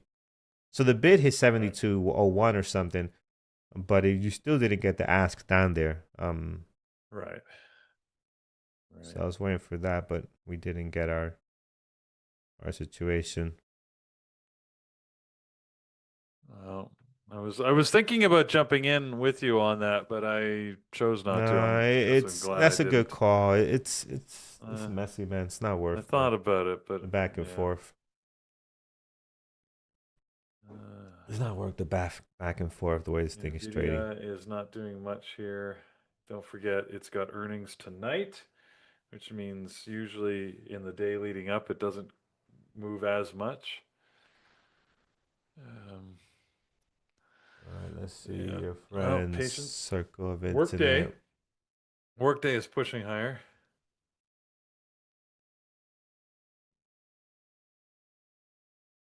Mm, mm, don't know. Don't know what this thing wants to do.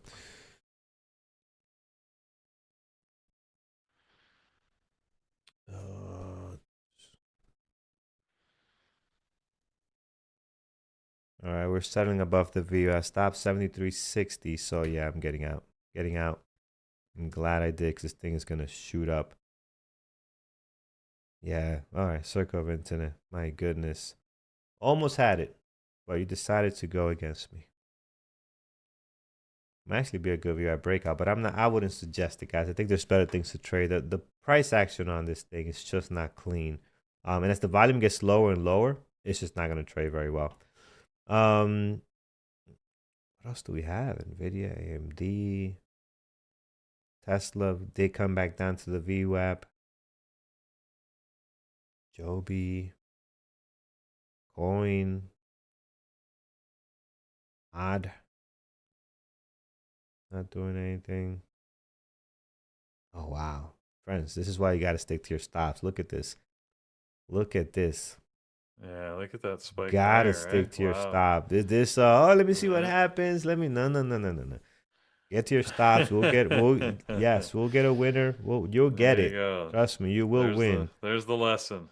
But you're not gonna win holding on to losers. Just get out and you can always get back in. Look at this go. Tesla seems to be it's below VWAP. It looks like it's poised to break lower. What does the Atlas tell us? There's still orders up at 420, so I'm not seeing a lot of as much downside pressure as you might Mm. think. Mm. Yeah. So, AMD. wow, CRCL Man, just look did at a this. Should have flipped my about position. face. Yeah. Ugh.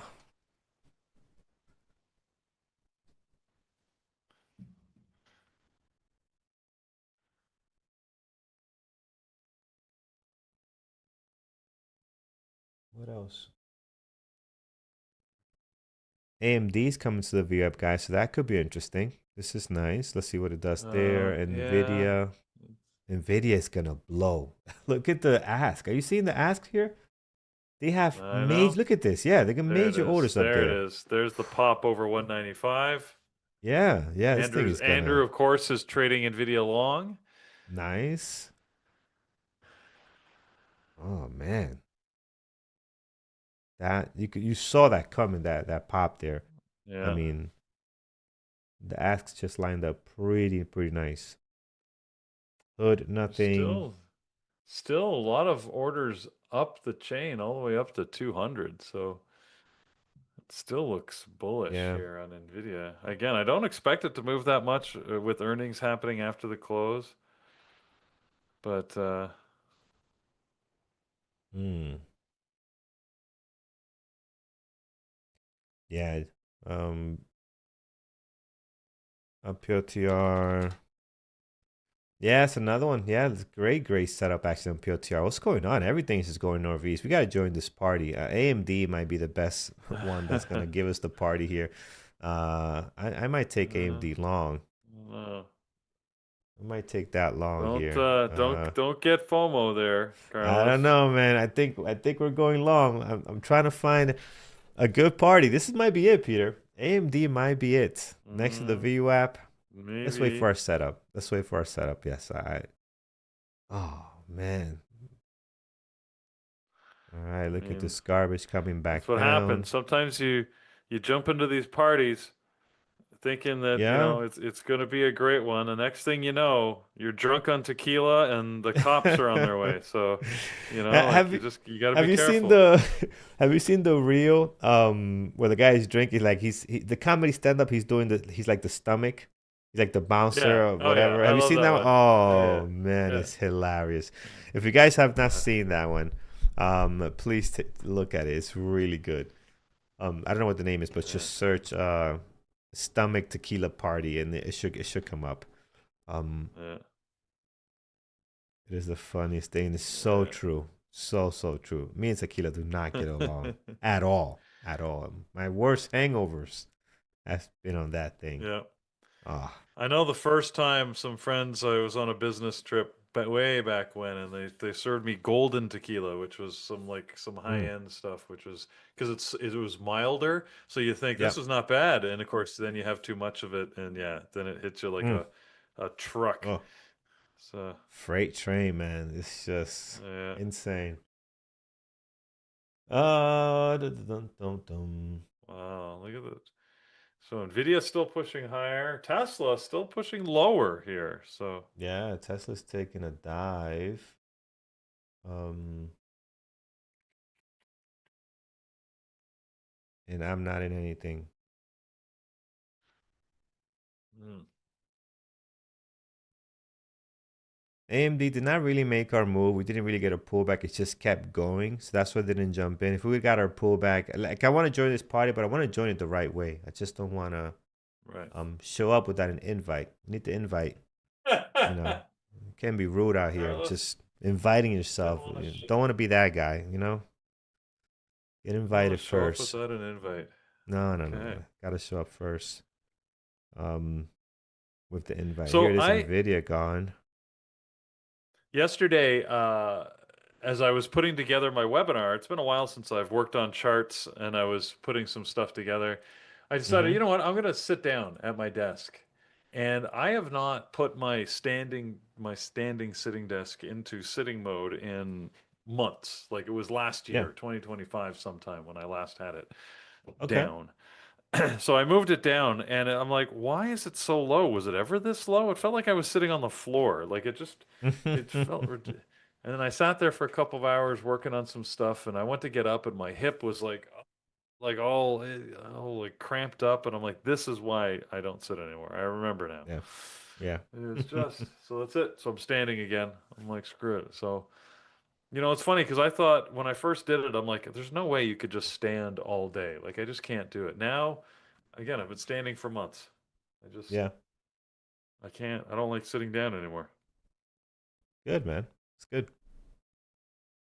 And I don't know if it's good for me or not, but it just, it doesn't hurt as much. So that's what I'm doing. Anyways. All So I'm still looking right. for a trade. I like Nvidia, Same. just because it's got some moves. It's faltering here a little bit. This is the type of reversal trade I like. It's still got a bunch of orders up the chain here, but look at those uncertainty candles. Put two uncertainty dojis right at the top. Looks like I missed the entry now. I'm not going to chase this, but it's funny how you never know what people are going to resonate with in a webinar. I made two people this morning gave me a comment thanking me for the webinar last night, and specifically mentioning at one point I said, if the train has left the station, I'm not running down the platform trying to chase it. I just let it go, wait for the next one, right? Mm-hmm. And they said that imagery really stuck with them, and is something that they think of now as they're watching a trade, and they're like, I'm Yeah. not chasing this thing down the platform. I'm never going to catch it. That's it's Right. Not the right approach. And I just thought interesting because that was to me was not a structured part of my webinar. It was just a random comment that I made. That's the thing that made most sense to them. So Yeah. In New York, I we commuted in the train since little, going to junior high school and high school. We had our train pass, whatever, and you would see these people, man. They're older. And if you're up to a certain age, when the train gets there, you get ding dong, the doors open, and you're at the top of the yeah. stairwells. Just leave it alone. If you're physically not ready, and you see these people with their bags and they're commuting to work, take these falls, man. I'm just like, oh. And then the train just stays there. The worst part is this train stays there for like another 2 minutes because they got a rest signal. So they just fell. Okay. They come in and they stand on the pole, and it's just like so awkward. Like at least if the doors would have closed, and oh yeah, hey, you made it. It's like no, you could have walked. you know. So it's so bad, man. It's just and it happens all the time. Like it's just insane. So be careful out there if you're commuting in trains in New York. The next one is coming in 5 minutes. Yeah. You don't need to rush it. Don't need to rush. No. Don't. Yeah. He's probably All right. spent more time in line getting your latte or your coffee. So you know what? Just relax. Wait 5 Yeah, minutes. like don't be late. Like just don't be late. Be on time. Don't be late. Leave earlier. Oh, well, good, good, you Sam. You've been practicing. That's good. It's good to, sometimes it's tempting. Like you can see the perfect trade, but if you're late to take the perfect trade, it's no longer perfect, right? It would have been if you got in 2 minutes ago or a dollar ago or whatever, right? It doesn't matter if you measured in time or price. But the point is, at this point, is it a perfect trade? And if it's moved far enough that the risk to reward doesn't make sense, then it's maybe not Mm, perfect anymore. It's easy in hindsight to look at something and say that would have been great, right? But that's not your reality at the moment because that's not the trade you would take even if you got in right now. And of course, yeah, we yeah, all get this starry-eyed moment in our head where like, you know what, it's going to drop or go up by another $5, right? So I'm just at the beginning of this thing. Sure, it could, but is it likely to? Did you yeah, do the analysis to figure out if that's what it's going to do? And if you haven't, then you really are just you're you're running down the stairs after the subway when you should be waiting for the next one. oh yeah, yeah. What's the spy I sort zone? of did that Spies. yesterday in a personal life. This is Uh-huh. only tangentially related, but Carlos here, so the one thing traveling with Andrew is that plans always change, and I know that, Mm-hmm. and I still get Yeah. caught every time. Mm, okay. Because I was getting anxious about booking my flight to Cairo, Yeah. and because especially with my daughter, I want there to be no hiccups and everything. So I booked it yesterday. And then, of course, yesterday night, I booked it yesterday just after the afternoon, Mm-hmm. while I was in my Tesla trade, actually, because I wanted to purposely distract myself to just let it work. So, and that actually worked. But anyways, Okay, so good. I booked my flight, and unfortunately, on the way back, there was no flights on the day I wanted, right? So I had to actually book the next day. So I'm actually flying out like on the 9th of April. And I'm like, Mm-hmm. well, that's okay, because the earliest I could have booked was the 8th, and it was all fine. Well, of course, what happens last night, right? The team, says, oh, by the way, we've changed the details so you can fly out earlier since people couldn't get flights. Now you could fly out on the 7th. So I'm like, oh, are you kidding me? Like I just booked my flight. So now I've got a choice. So here's my decision, right? It's going to cost me $1,000 to change my ticket, my daughter and Nah, my I'm not tickets. changing it. So Staying. do I spend $1,000 to move to go to the exact same flight 2 days earlier, or do I just spend $1,000 anyways on a luxury hotel in Yes. Cairo where we can sit and relax and A have hundred a percent. couple of days? 100%. So, and I don't, is like, I don't have any reason to get back 2 days earlier, other than my wife would Yeah. like me back earlier because she thinks it's too long, but she always thinks. Or do I just say, you know what, shit, if I'm spending $1,000, I could basically spend it for nothing and get back 2 days earlier, or I can spend it, on a little bit of luxury. Because I noticed like hotels, and I'm trying to figure out Cairo. Anybody been to Cairo? Actually, you guys could help me here because I would like the leverage. I don't understand. I'm finding prices of hotels, and this is in Canadian dollars, but prices of hotels in Cairo from $60 to $600, and frankly, they look the same. I can't tell the difference between the. Well, that's not quite true. At the $60, I sort of can, but even those look okay. But $100 or $150 a night compared to $600 a night, they both look like pretty awesome hotels. I don't Mm. understand. It's off season, man. Things are very, very cheap. But yeah, it's Okay, that's a Comey's big from difference. Egypt. Yeah, it's a big Yeah. difference. Do you have any recommendations for a hotel in Cairo? Because again, there's a whole bunch of them. Obviously, I'm just going to the airport. I don't know what I'm going to do in those 2 days. I have no plans or no idea, but I'm thinking, maybe just book a hotel with a nice big pool and, a spa, and we could just sit and relax. My daughter can do her thing. I can do my thing. I don't know. Go for the 5-star hotels only? Well, okay. That's stay at Marriott's only. Wow, people have a different yeah, well, the problem is all the reviews were good for a whole bunch of them. Yeah, so the Nile Ritz-Carlton is where we're going to when we arrive. That's the hotel we're staying at when we arrive. Because we arrive in Cairo, have this big tour that ends up in Luxor, and then I got to make my way back to Cairo to get my flight. So I still have to book a flight. There's not many flights from Luxor to Cairo, by the way. And then I was like, well, maybe do something different. Take the train. My God, it's like 11-hour train ride. I'm like, I don't think I want to do that. Mm. I think I'll just pay for the flight. But What's going on with KLAR? You guys are mentioning here. experience Wow. Cairo, there's too much to see. Well, because going maybe, yeah, because we only have a couple days. That's why I'm thinking I'm going to take notes of the things we want to do, and then for the last 2 days we can go back and do the stuff that we didn't have a chance. Book our own private tour or something. And if I go to a high-end hotel, I can make sure they'll take care of us, right? And I can get them to, give me a private tour guide or something, or join a group. I don't care. We'll see. Maybe my daughter will not want to do anything. We'll just want to sit and relax. But I just want to be at a good hotel. Stay at the Westin. Everybody's got, oh, you've been there several times? The Westin in New Cairo. All right. Rent a couple of camels. I'm sure you could do that. Why not? Rent some camels. Stay with the group. Yeah, but the group's going to be dispersing by then. So it'll just be my daughter and I at that point, I imagine. But maybe not. You never know, right? So, bottom line, I don't think I'm going to pay the $1,000 just to book the same flight on a different day. I'm just going to say, you know what? Let's spend it on, let's do something fun. Even if it ends up costing me more, I figure it'll be worth it. I agree.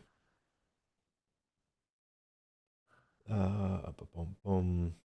Oh, guys, Yeah, nothing. well, Nothing at the that's moment. that's absolutely true. You don't want a bad hotel and a place you're not comfortable with and don't speak the language. Get the meta Oh, glasses. The meta Tesla is glasses, they moving down. translate in real time.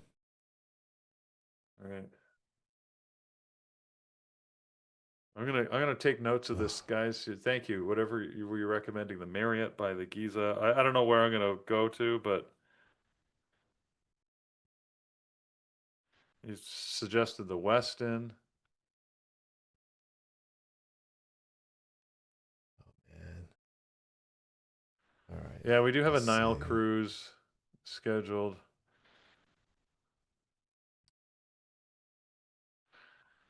Uh, oh, Nagy, you live in Cairo.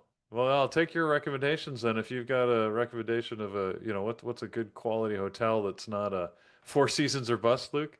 I don't want to pay an exorbitant fee just for the heck of it, right? Like to me a hotel's just a hotel, but I'm willing to pay to if it's, if it's safe and it's nicely appointed, but I don't need like, 2-ton chandeliers. I don't really care. Maybe we'll go back to the Nile Ritz. I'm thinking I might actually just leave the hotel booking until the end, right? Because we'll wait and see how it goes, and you know, book it when at the last minute.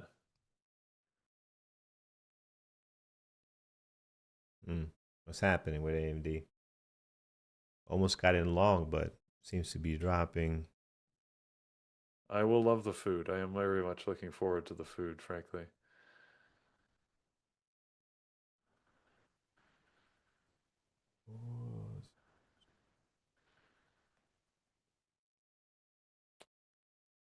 Oh man, I want 5 ton. nothing. Yeah, that's right. That's right. I don't settle for anything less than 5 tons in my chandelierage.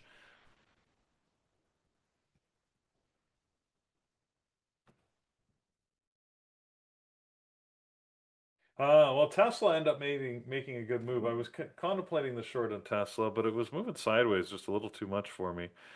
But I like that reversal when it, shot up to the high of day, hit the 420, rejected.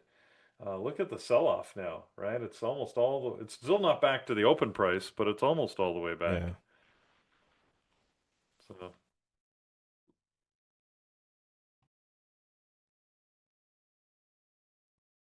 Nvidia is trying to move lower, but it's not there yet. Let's see what it does at the 9 moving average here. But there seems to be a little bit of some selling pressure going on. You can see a lot of the stocks moving lower. Here's Circle of Internet, Hood. Everything seems to be dropping a little bit. Bats, Wayne, that I've learned that is the same. I don't care where you go in the world, wherever you go in the world, especially the smart, guys that are like, we'll ask where you're from, and they're like, oh, my cousin, is there, or my uncle lives there. So it's always something like that, every time. Or yeah, I visited, or I always wanted to go. It'll always be something. I've never, and then of course they're gonna try and sell you whatever.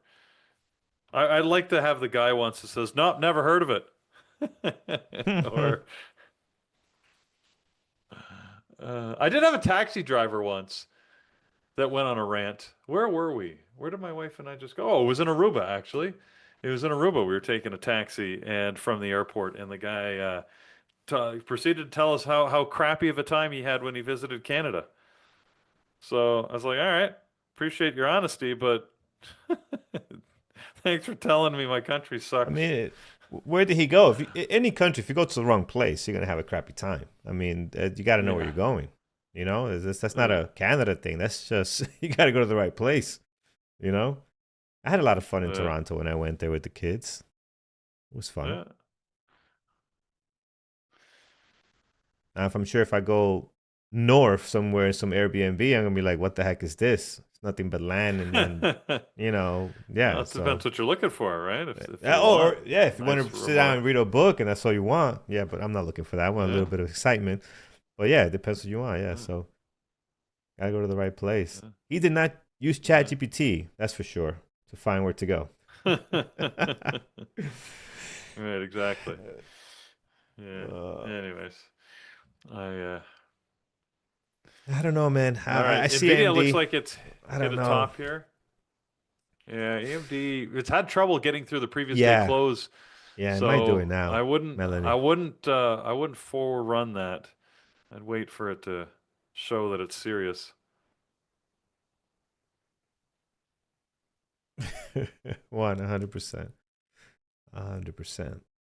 It's like my country. You go to my country, you go to Punta Cana, you go to any of the resorts, you're gonna think it's the best thing ever. You go 10 miles inland. Careful, careful. Don't do that.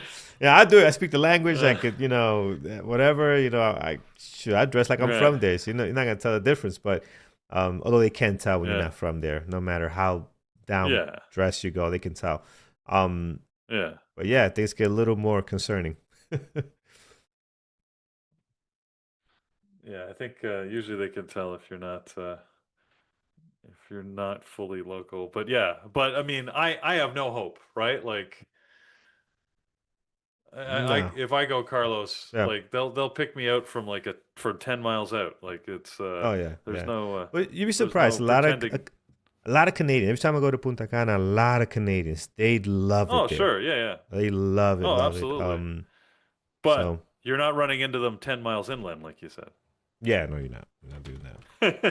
You know, they're sticking to the resorts in the coastal cities here. So, uh, Carlos, I hate to tell you, I don't know if you're still watching CRCL, I but got it here. Got it yeah, there, and I see it dropping and dropping. But you know yeah, what? yeah. It's But not you know, but tradable. I mean, look how high it spiked. It went up way over Yeah, 75 before moving back down here. So it's got the yeah. range on it, but that's not, and I bet you the spread hasn't got any better. No, So, no. I've been watching. I've been watching it here, and it's same thing. The okay, spread's just messy. And I thought about right. taking that again, but I'm like, what if this is going to be the area where it bounces from again? I don't want to deal with that. But no, this time it's broke out, and look at it go. Would have been a really nice play, but again, just messy. And I'm looking at AMD. I like it for a long. I just don't like that the previous day closes on here, and that is where we had the last struggle last time. So that is the issue. Uh,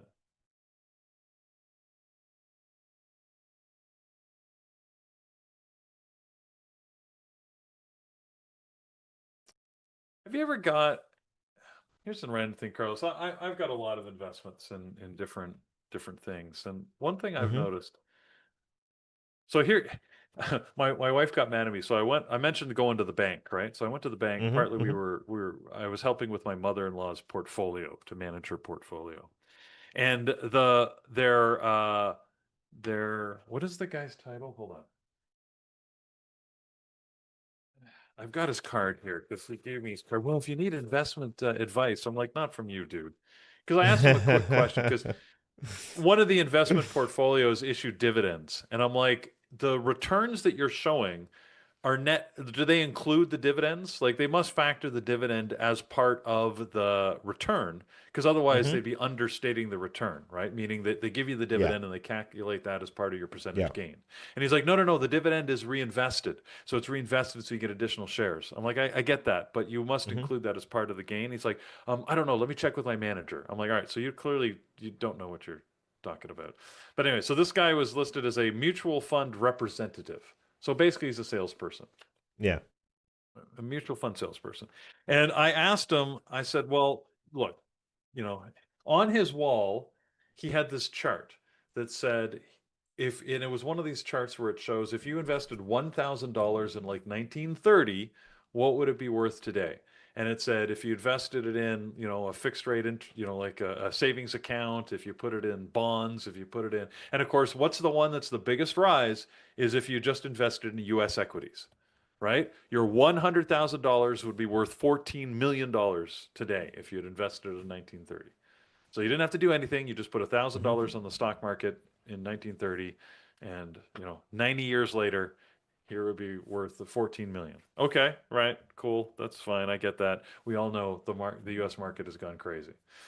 So then I asked him. I said, "Do you have like an S&P tracking fund, just like a tracking ETF, because it should have a low management fee? Usually the management Not fees are doing like half a anything. Yeah. percent. Mm-hmm. You don't have to do anything. You literally are just invested in the market. The only thing that changes is if they change the mix of the S&P 500, you got to swap out the stock, which happens a couple times a year, right? Mm-hmm. Mm-hmm.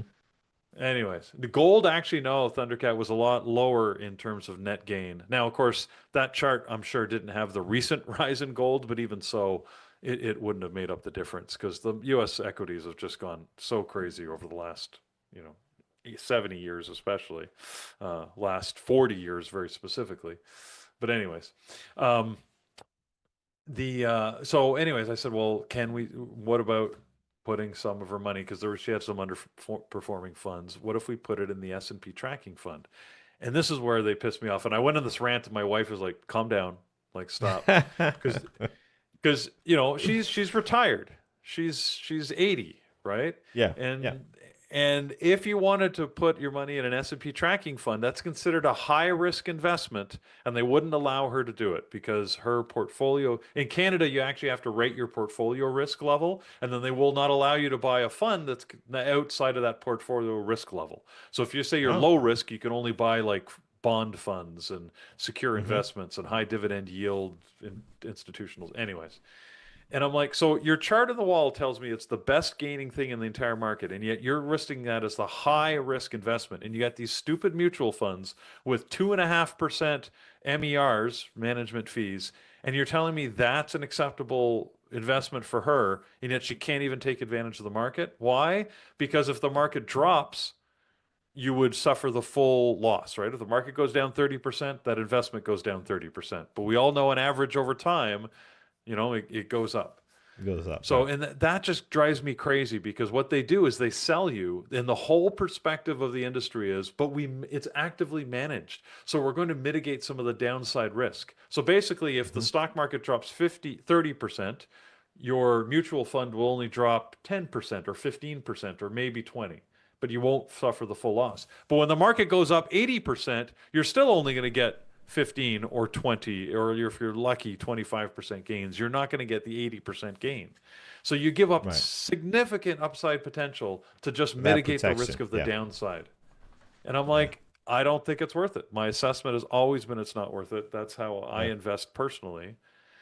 And yet, I'm looking at so much of the public is sucked in by this. They're paying these stupid management fees for funds that we all know that 90%, 95% of all mutual funds underperform the market. But they do, and a minimum, they do this minimal downside risk mitigation that sometimes doesn't even work. But anyways, and Hmm. that's what we're paying for. It's a Ponzi scheme. The banks know it, but they've sold the public that that's the safe way to invest, and it's Yeah. utter It bull works for crap. them. This is absolutely a Peter rant. I make no apologies for it. It is bullshit, and we're all falling for it. And this is why the banks make so much money because they suck you into all of this. Oh yeah. And No it question. drives me nuts. It drives me nuts. Anyways. They And have it's a found a problem way. because the entire investment industry is built around that feeling of security, the safety the banks are telling you that they're selling you. But they're selling it at an unreasonable premium. You're Hmm. better to face the entire risk because over time you would make 2 to 3 times as much money. But instead they take that profit margin from you. And anyways, I find it so frustrating. It's very angering. Yeah. And if you Anyways, don't know, you're gonna get caught. Oh. yep. And like I don't deny there's fees for managing these funds, but I look at these things and they're running these portfolios and they're like, look at our expert team, and they have these like 30 people listed. Like, so you got to pay these people. All these people are making money. They're all getting a salary. As opposed to if you just get an SCP tracking fund, literally you could have some junior schmuck, like who once a quarter changes 2 or 3 stocks. I mean, hell, I could do that out of my basement. Yeah. But it's just one of these where yeah. Anyways, never mind. I made the point.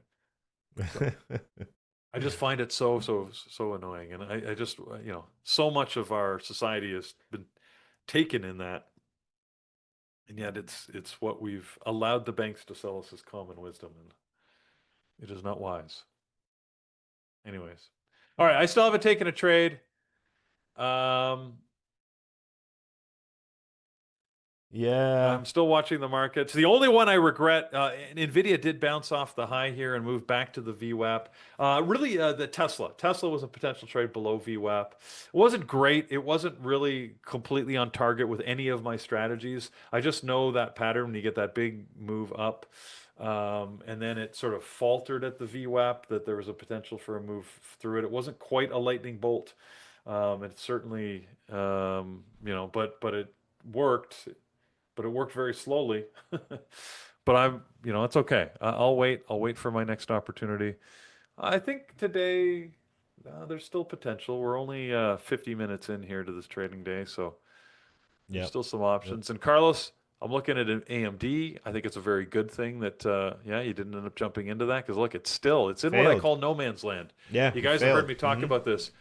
Yeah. This narrow range that you often get stuck between the VWAP and the previous day close. Just watch how often stocks will just get stuck in there and it just Yeah. bounces. So if you're a range Yep. trader, you could pretty much short off the previous day close and go long at the VWAP, and you could take some range profits in here. But the problem is when it breaks, it's probably going to break hard, and you're going to have a big loss on that one. So you better have made 4 or 5 small profits, because you're going to lose half of it when it finally does break. But anyways, it's not a style that I trade, but there are a lot of people, or a number of traders that do that, and you can do it profitably if you know what you're doing.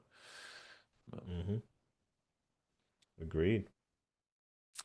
So here I am watching, telling you what you should do, not doing it myself. I like Microsoft. It's heading towards a high of day again. In a higher time frame, this is like a 5-minute mountain pass. It Yeah, it does look like it. didn't quite get as much volume at the high of day as I would like on Microsoft, but we'll watch and see if it retests and fails. What's the high of day? 399.11. So yeah, we'll see what happens. It's getting close to it right now.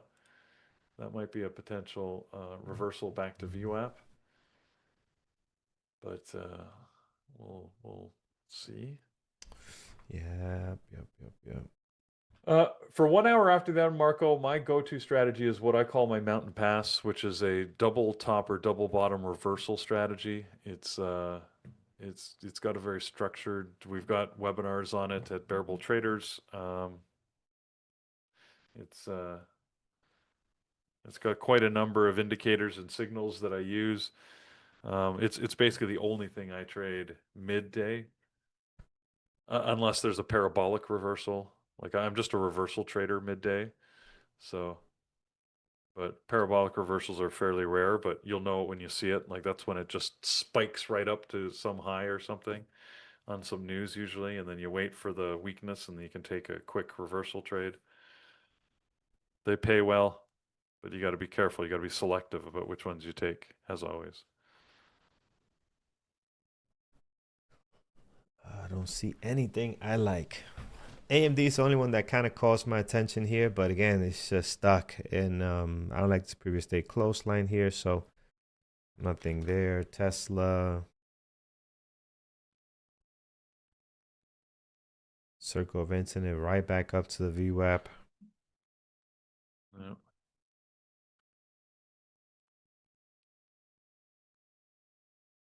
Circle of internet's gonna bug you.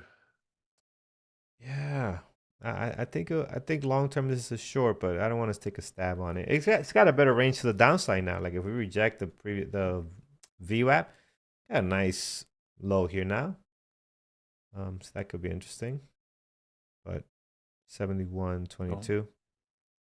I don't want to Don't trade fall that. for it. Yeah, I don't want to trade that. I want to trade something much better now. Mm. All right, here it is. See what AMD does. AMD's come into the previous day close again. Wow, Microsoft really doesn't have a lot on the order book.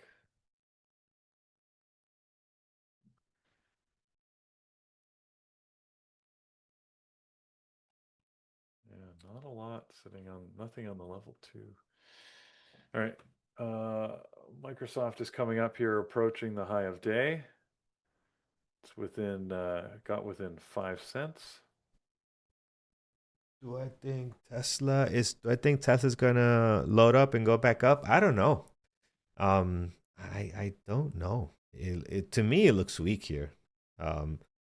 So I I'm not a great reversal trader, so you'll be looking for a reversal trade here, but to me it just looks like it might either stick around here. I don't see it shooting back up, but it can. Tesla does weird things, and maybe it's just my move with the market, right?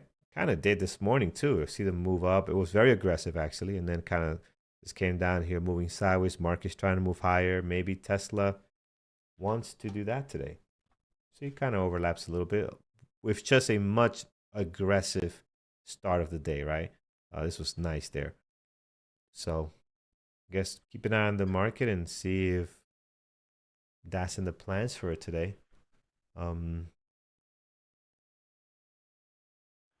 See you, Chris. Take care.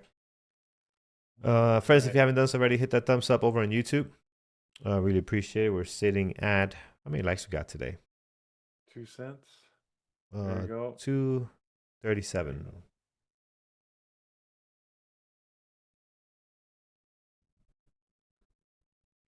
So yeah, slam that thumbs up. Funded account. I see new user emailed me yesterday. New user one yesterday. Got his email Yes, this yes. morning New or last user was night. our. Yeah. Oh, good, good, So we'll get them all hooked up. We'll do another one perfect. today. Appreciate that.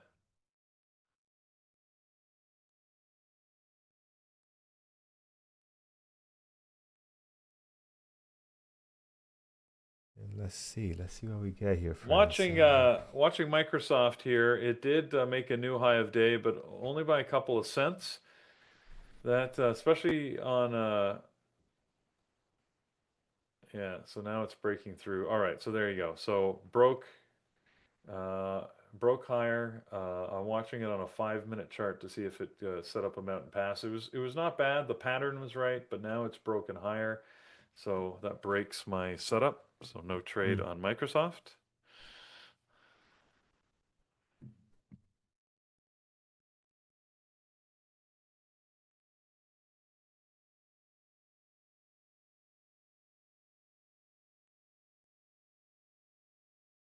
Nothing, nothing. So still on the hunt for my first trade for today.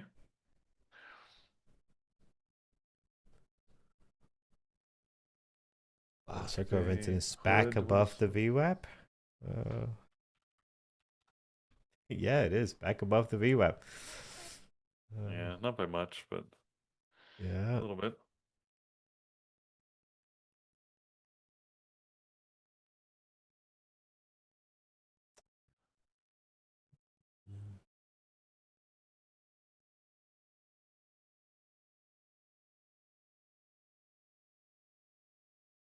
Microsoft's Tesla's funny trying to when do when something here.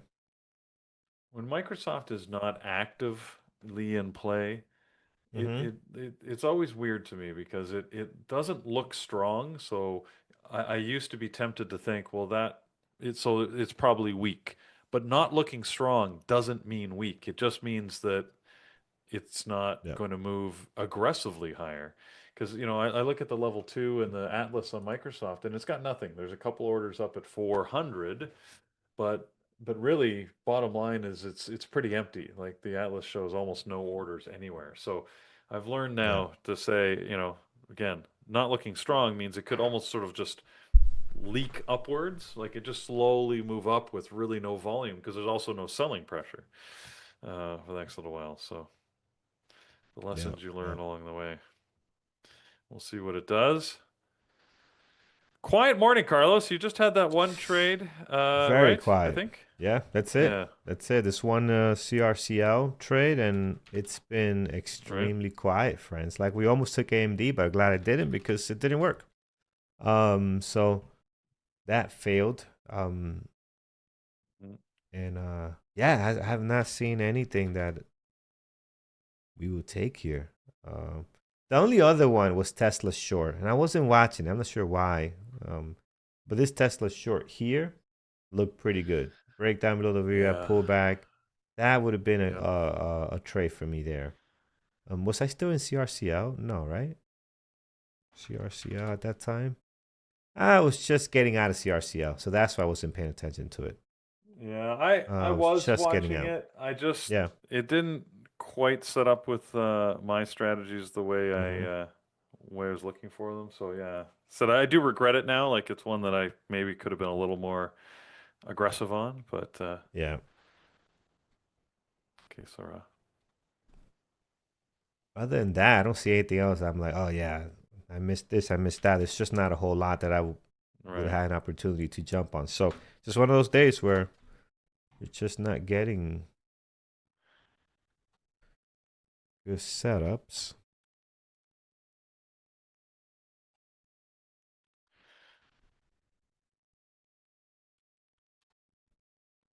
What's that stock you guys were looking at?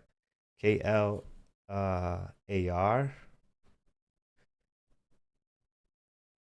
It's had a very active morning.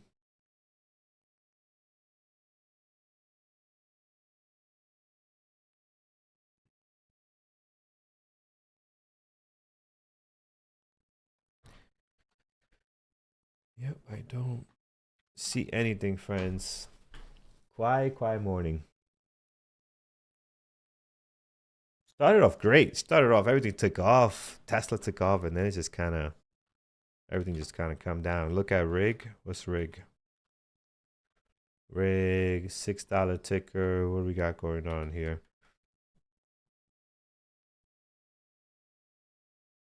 Yeah, I'm not sure about this one. Your stock exchange, you can short it. We got shares for short. But what's the play here, right? Like, what are we looking for to trade? It's just trending lower. You know, you're 20 cents down from the market open, so that there is no strategy. Volume is very light as well, so be careful. There's no way to really read the price action. Level 2 is kind of like got orders on both sides. You really can't tell an imbalance. It looks imbalance. It looks long more than anything. So I don't know. Switzerland, what is this? Transocean Switzerland? Nah, I don't know about that, man. Be careful. I mean, you can trade it if you got an opportunity. If you got a strategy, I don't see a setup for me on that one. Yep. Slow, slow, slow, slow. Sorry, guys. Not a lot of trading action going on here between Carlos and I, but that's the way some days go. We just got to wait for the Yeah. opportunities. To our earlier Yeah. conversation, by the way, I really appreciated the advice people provided. I saw a couple that said that you were from Cairo or lived there. If you've got advice or if I had questions and you're willing to answer, I'd love to help. You can email me, Peter at bearbulltraders.com, and I'll just keep it for later when we go. I might have questions for you, so I'd appreciate that. I always can use advice from a local, right? That's good to have the old friends network, and I appreciate that. All our trader Yeah. friends around the world. Maybe with my few extra days, I have some time. If there's enough people, if a few of Nice little you meetup. text me, Yeah, why we could not? do a meetup. That'd be cool, Yes. right? Might convince Andrew even to stay a little bit longer. We could do a meetup, but No. we won't be able to do it, I think, during all the activities. It'll be pretty busy. But afterwards, if I'm there for a couple of days, why not? We would put something Yeah, why together. not? That would be Should cool. definitely do it. Yeah.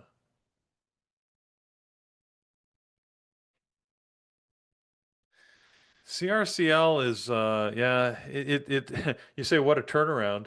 I mean it basically three times today has done a turnaround. Yeah, It's a it's gone from significant high to low to turnaround. high to low, like Yeah. it's just bouncing really. It's just in a fairly wide range here, right? Sort of like what are we looking at here? $4 range. It's roughly Hmm. bouncing in, so So the question is, why do we say be careful when it has low volume? Because it's very hard to read the price action when you don't have enough volume of the stock actually moving. And that's just not with our IG. If you look at stocks like, for example, if you look at AMD, when AMD right at the beginning gets great volume, when the volume dries out here, it just takes longer to get your moves. yeah. You're not gonna get breakout type plays, right? They can trend low, they can trend higher. But for the way I trade, I'm looking for breakout plays. I need volume. I need some kind of volume. Rig at the moment, I mean, just look at the volume, right? Now again, it depends on your trading style. So what this does for me here is going to kill a couple of indicators. It's going to kill the market atlas indicator because without volume, you're not going to get a good indication of the supply and demand. And I'm not going to be able to read the price action. Like, what's the price action here? It's just going lower and lower and lower and lower. So for somebody else, that might be perfectly fine. If your indicators, you can still have your indicators, you still have your edges on it, you can still trade it. But for me, it's not going to work. So, if you're a momentum trader, if Yeah. you're looking for the same thing I'm looking for, I'm going to tell you, hey, be careful because you're not probably going to get a good signal on this type of stock, right? So My, that's the reason for it.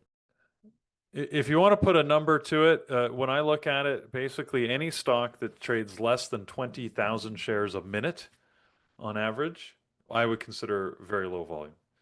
And that just gives enough liquidity that your orders can always be taken, you have some consistency, and you can't have a big player that comes in and just starts to push the stock around, right? Like you could have things that are trending lower, and then someone's going to take advantage of that and just start to drive the thing higher. You can do that with deep pockets.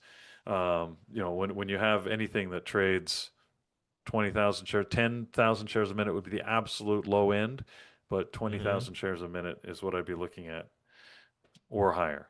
Look at Yeah. most of the stuff we're trading. It's 30, 40,000 shares a minute is what they're trading. I mean, something like Nvidia, I mean, it's trading 400,000 shares a minute or Right. 300,000 shares a minute. No, I think it's 400 on average, looking at my numbers here. So, like, you know, obviously that's got all sorts of liquidity, and no single individual is pushing Nvidia around too much. Yeah. Yeah. 100%. Oh boy. MD. Nothing. We like Intel. I don't I don't have like labels Intel. on this.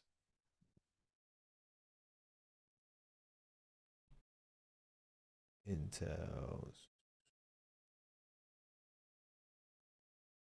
Steven, welcome, Steven. Steven, welcome to the Lambos and Garbage Truck family, my friend. Good to have you.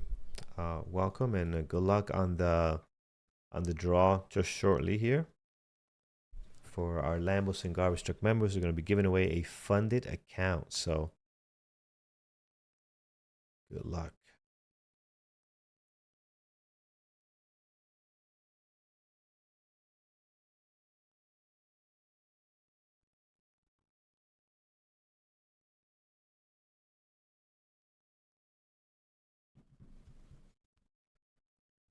Oh,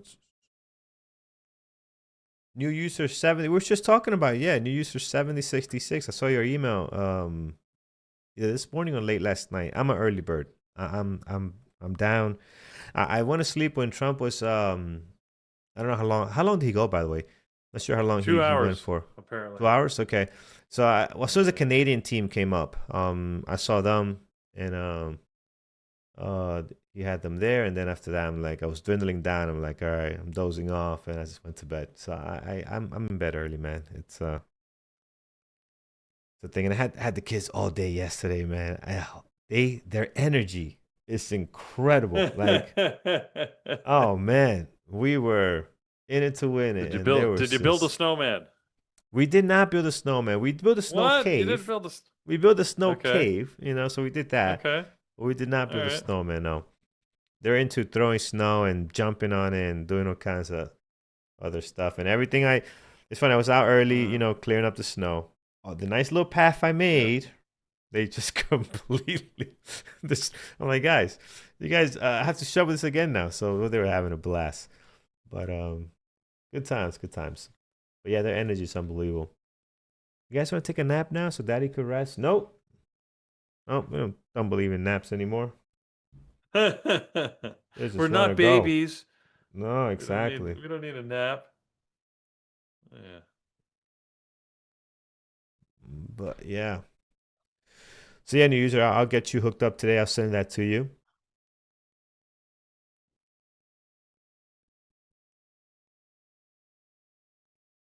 We'll get you that funded account. Finally, I caught up We all used my to. emails. Um, a lot of We emails. used to with three kids, Carlos. I'm sure you can appreciate. We used to have this. We had all sorts of little expressions and songs and stuff that we ended up with our kids that just became part of our Mm-hmm. family lexicon. But one of the ones that was always fun was because, especially with the youngest being 4 years younger than her sister, and the older two being less than 2 years apart, she always felt left behind. So, and when you're younger, you need a little more sleep, right? Like you said, the whole Yeah. nap thing. So one of her favorite lines, we used to make fun of her all the time, unfortunately. I feel bad now, but what she would say while yawning, she would always say, well, I'm not tired. Yeah. And she's yawning while saying it. And we're like, yeah, right. So every time we're like, is it bedtime? Everybody would be like, I'm not tired. Yeah. It's like, yeah, all right. Sure you're not. It, You it's just don't want to miss anything. yeah, that they don't want to. I think that they when they fall asleep, I think they think they're not gonna wake up again. It's like tomorrow's Uh, another day, right? I think in their mindset is well, like I gotta get it all today, today. part of my uh, daughter and I talked about this, and we realized that we're both very, very similar. My youngest is sort of, me. And we both have the, like, you just don't want to miss anything. You're afraid if you go to sleep, they're going to have fun without you. And I don't want people to have fun without me. So I will force myself to stay Yeah. awake as long as it Yeah. takes, so that I didn't. That used to be always my mentality. I wanted to be the last one to leave the party because I didn't want to miss the fun. So Yeah. 100%. FOMO, yeah. Uh, good question. I don't know, Barb, if you can have two funded accounts at the same time. Technically, you could change different accounts at the top. They have these banners, so you probably could. You probably I could, suppose. Why would but you want to do that? but it could be confusing. Maybe one of them is too. Yeah. Maybe you're too tight on your close to your the threshold. So when you're close to the threshold, you got to trade very small. Maybe you want to trade a little bit bigger. You want to get another funded account. I can see that. But yeah, if you're close to the threshold where you don't can't lose big, you got to trade very lightly and trade very small. So I could see you wanting to start another one so you can have a little more room. I could see that, but I don't know. That could be confusing. Different strat. Well, you could label the strategies on the funded account, so you can still track the strategies differently. But hey, you tell us your reason. We would love to know. You're the one asking, right? So if you want to share it.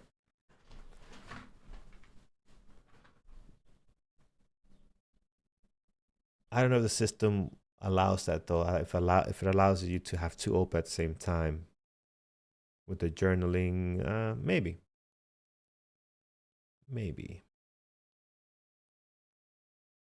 PLTR high of day. Yeah, PLTR was good today, friends. It really was. Nice view at breakout. Again, when I'm not watching it, look what it does.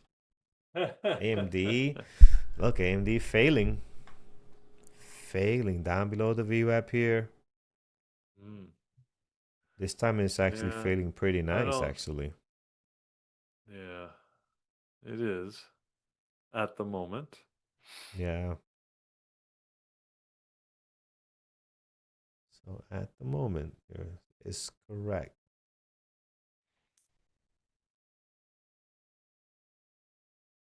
Microsoft is just touching 400 here. Just went over 400.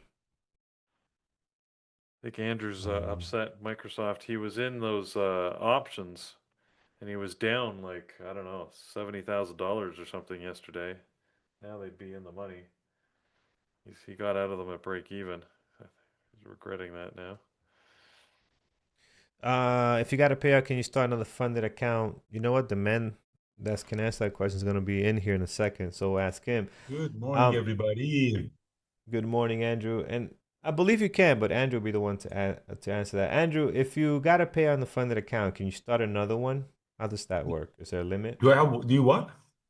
If you got a payout on the funded account, can you start another one? Yeah. Okay. Yeah. Count. Okay. Perfect. All right, hold on. I gotta close the chat room. What about having two funded accounts at the same time? You can't have two funded accounts at the same time. It will kick you out from the other one. So if you sign up. All right, so don't do that, guys. Yep. Let me show you that. So if I'm here, hold on. This is my funded account. Let me get your thing. Hold on. And I want to get you in chat too, because they might want to hear this too. Hold on a second. I had to restart. Let's see if it works now. Okay, you guys can hear me? All right, let me get the video. So this is my funded account. Okay, gotcha. Screen in the chat room, Carlos. Screen in the chat room as well. Working on it. Yep. So this is my funded account. I did started one today. And so I went long NVDA, popped up, and I shorted here.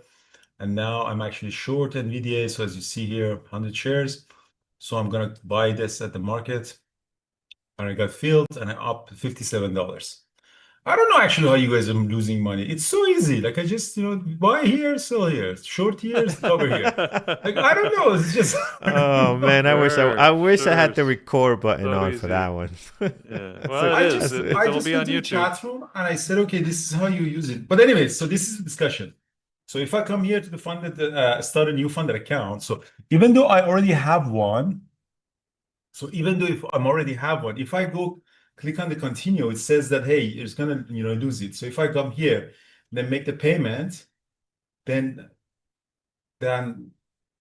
you would lose the other one. So you do this only if you think you really blow up. So that's it. So today was a really great day for the people who were in the chat room. So we do, as you know, guys, we do have something called Market Atlas, which is amazing. You have the full screen here. So Market Atlas is, on the side is essentially the level 2 that you're seeing here, but visually nicer. Plus, it has the timestamp in there. So here you see only the last, market depth. But here, where this 197 order, 196 order actually started to come. And looking at it, plus, so there are two things that I'm looking at: the chart pattern. Let's see, not the Microsoft. Let's go, for example, NVDA. So what we are seeing here, we are looking at here is that two things. I'm looking at the chart pattern at the open and the VWAP, obviously.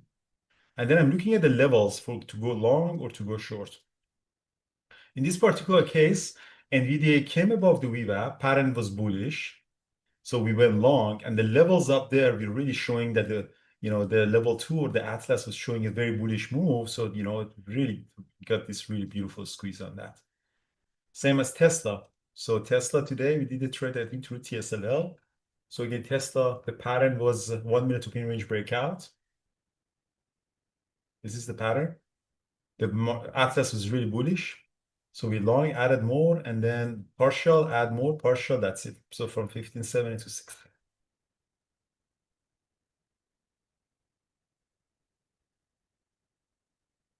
Very easy.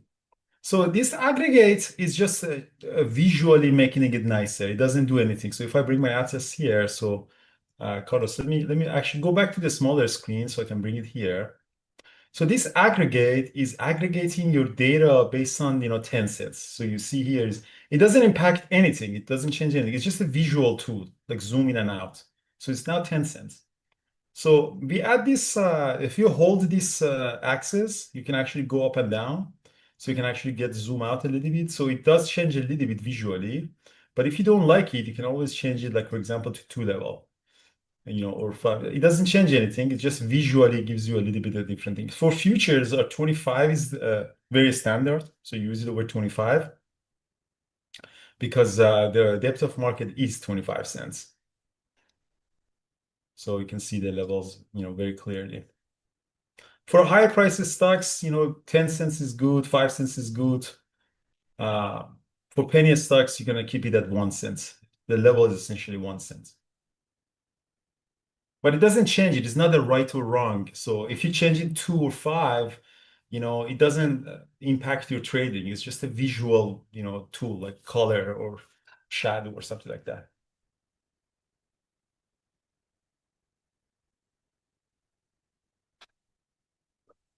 No, trading terminal is not down. It's working. You just have to log in and log out. That's it. So log back and log in. That's it. That's the only thing that you need to do. Because we did some updates to it.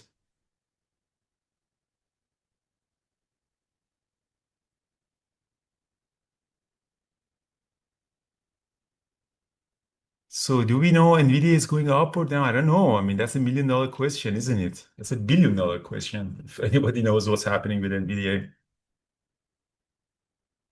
So I had a pretty good day. So I had one trade on NVIDIA long with the market atlas and one trade on TSLA, so $36,000. And I had these puts on Microsoft that I sold.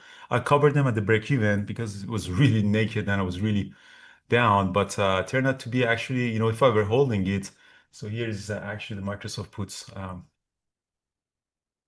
So I had the Microsoft puts 400 short for Friday, and it was really down the last few days. I covered it here. I covered it at 720, opened up at 10, so came down. So I covered it, but it's just going to continue going down. This one is $4 now. If I were holding it, it would have been significantly higher, but unfortunately, Hindsight.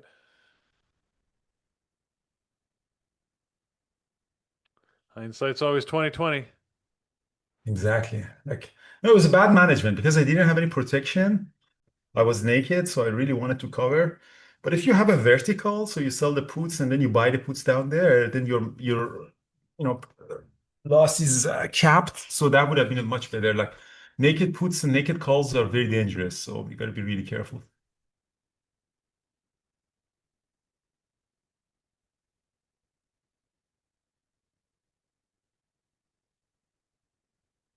How was your trading day, Peter?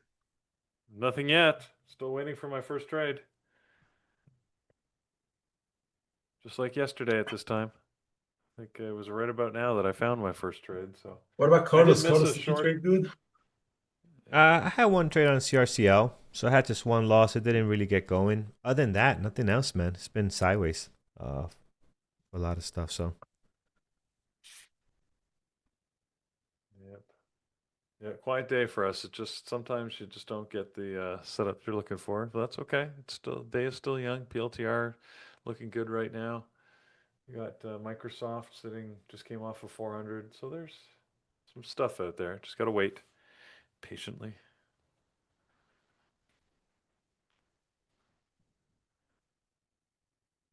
Yeah. But So Brian is coming back today. It was a great yeah, presentation as well. What we had on Market Atlas. Nathan did it for me. I have the presentation here, so it's a really nice presentation. But we're gonna actually today I also took a couple of screenshots. So today also we had a couple of screenshots. Let me go full screen. Brian was busy flexing from the plane. You saw that? He was calling us from business class, made it look like he was on a private jet. I love it. I just love it. Yeah, I saw that. Yeah, it was he has to rub off Rubber view. nose in it. So this is a screenshot that I took this morning. You see on NVDA we had this big order at 195. So obviously we were long. And you see these orders that you're seeing on the total view, it's the same orders that you're seeing here on the DAS. But visually much nicer you see when compared to the other numbers. Do you see the difference? And how Hmm. easier it is to look at the market atlas? Because it's also have the timestamp. Obviously, I had my put orders at 195, so my order is already here in the depth of the market. And so again, look at the timestamp. This is very important. Look at the timestamp, 9:51:11. So I went one trade, I got a stop out, but as soon as it came back up, I went long a couple of times, added stop loss is somewhere around here, or maybe just a little bit lower. I was close to get a stopped out, but suddenly came back up and I said, okay, I'm gonna hold it. High of the day was 195, so I had the orders here, 195. Atlas was confirming it. And again, now look at the time frame. I go to the next slide. Uh, how do I go to the next slide? You don't go to the next slide. Apparently you don't. you might have the pen activated. Yeah, that's true. Oh, okay, yeah. So 9:51:11. So look at the time. Now 9:52. Boom. Look at this. Brrr, and I got filled.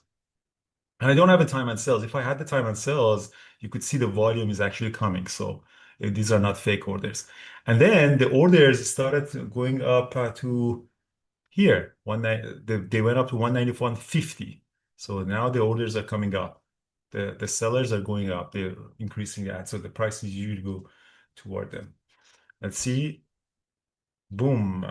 So 191.50 I got filled, and now I put my order at 196. And again, look at the time. So 190.53, a few minutes later at 10 o'clock. So orders at 196. So, and that's what we got. Let me see, that's it. You just told us Next. so at 195 there was 697,000 shares sitting there. So that was your order, you're saying, sitting there. Yeah. Your your $135 million worth of stock. Yeah, we're getting there. We're getting there. Yeah. So that's the thing. I see now the orders of 196, boom, popped up. So again, the time step is very important to see it. I also have a recording too, so I can actually show you the recording as well. Let me show you the recording as well. We have a lot of these recording in the education material. So let me see if I can actually show you the recording. Um, where is that? Yeah, so it's a quick recording. Here it is. So I'll show it quickly. So do you see the orders of 196? Again, my thought, let me 96. see if I can go full screen here. So this is, I want you to see the thought process. This is going a little bit faster. So again, 196, I'm looking at it. It's very important to know that your chart pattern is very bullish. You're above the VWAP. You did the one night, things, 2 ABCD pattern. You bounce back from the move average. Quickly check 196. So again, I'm constantly looking at 196 and the level 2, see what's going to happen. Fuck off.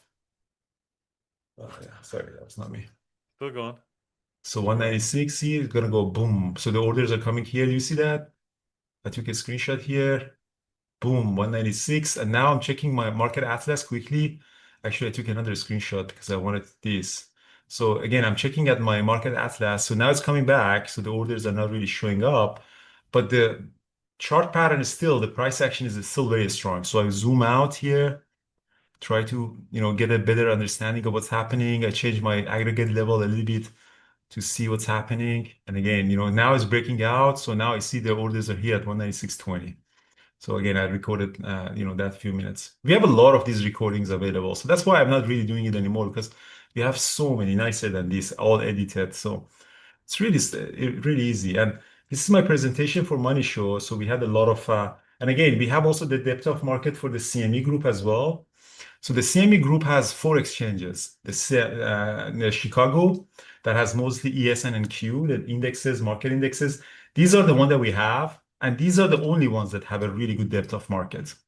So the other 3 exchanges on CME, the Treasury Futures, Agriculture, NYMEX are for energy, and COMEX are for commodities. They don't have much depth of market. So that's why we really didn't subscribe to that. They're not really that much of a useful depth of market. But this one has a really good depth of market, and this is the most important one that the traders use. And the tickers are ES and MQ. These are the ticket, and I think ES is for S&P 500, and Q is for Nasdaq, and RTY is for small caps. So these 3 index that Thor and Nathan and other people are using, these are the most important ones.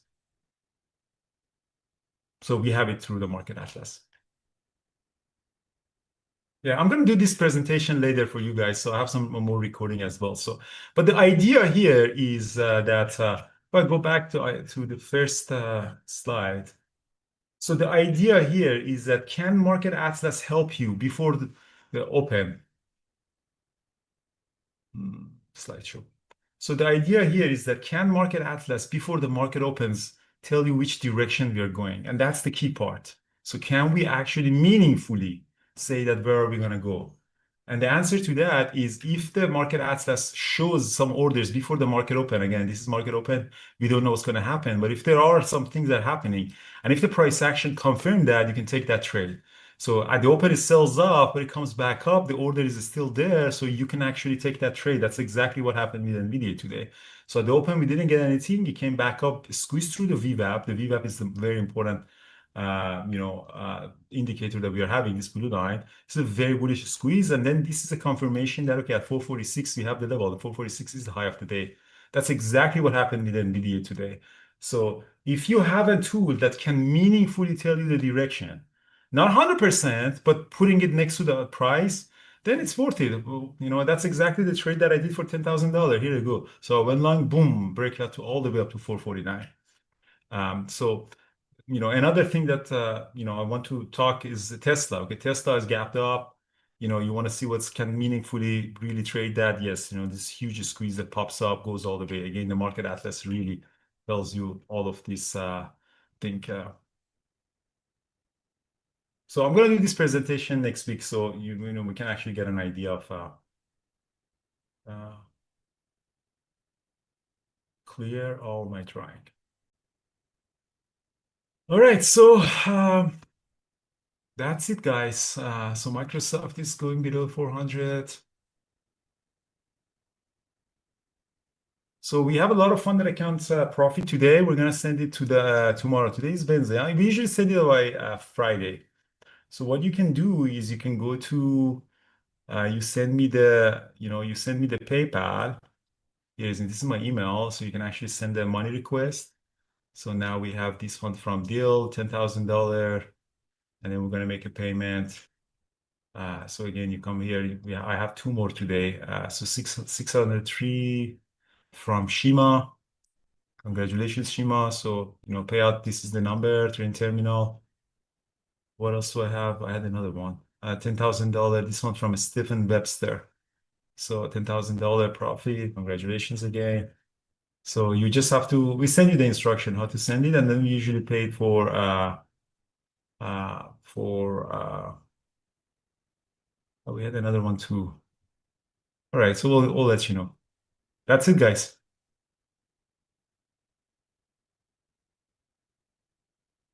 Yeah, so there's a question that can market access help you in the penny stocks? The penny stocks have less, depth of markets. That's why they're penny stocks. There's not a lot of market makers are providing. Like, let's say, for example, penny market, penny stock. What is a penny stock? Tell me a penny stock. ATGL, for example.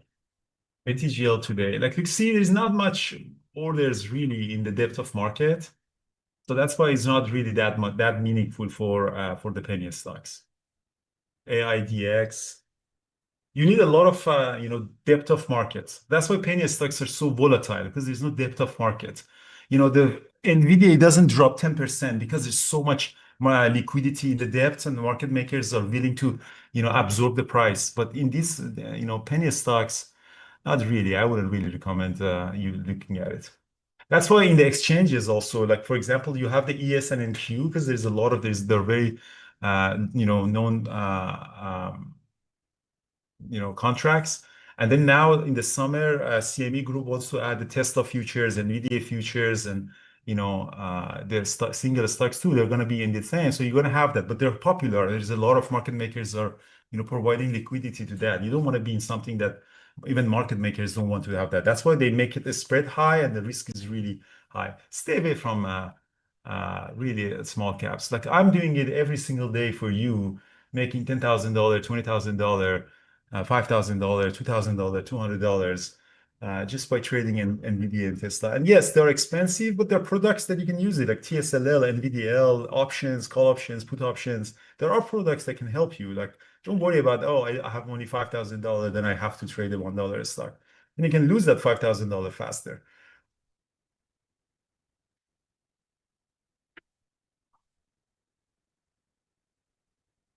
And yeah, and thanks for using Trading Terminal, guys. I know there's a lot of issues. It's we're building something really cool together, all together as a community. Obviously, this is not the best platform out there, but what I love about this is that we're building it together as a community, and I love the fact that we're all trying to build this slowly, patiently together. For me, I would have given it for you for free, but there is a lot of licensing issues with the things. One of the things that we have to do is that you cannot be logged in twice at the same time, because the exchanges don't allow that, because you're paying per user. So if you have two browser trading terminal, one of them will kick you out, because we had to implement that because that's the compliance rule by the exchanges. I always thought that the exchanges are making money out of transactions, but they actually make the real money out of the data that they have. Time and sales. This time and sales that you're seeing, or in this level two that you're seeing, this is where actually the exchanges make most of their money.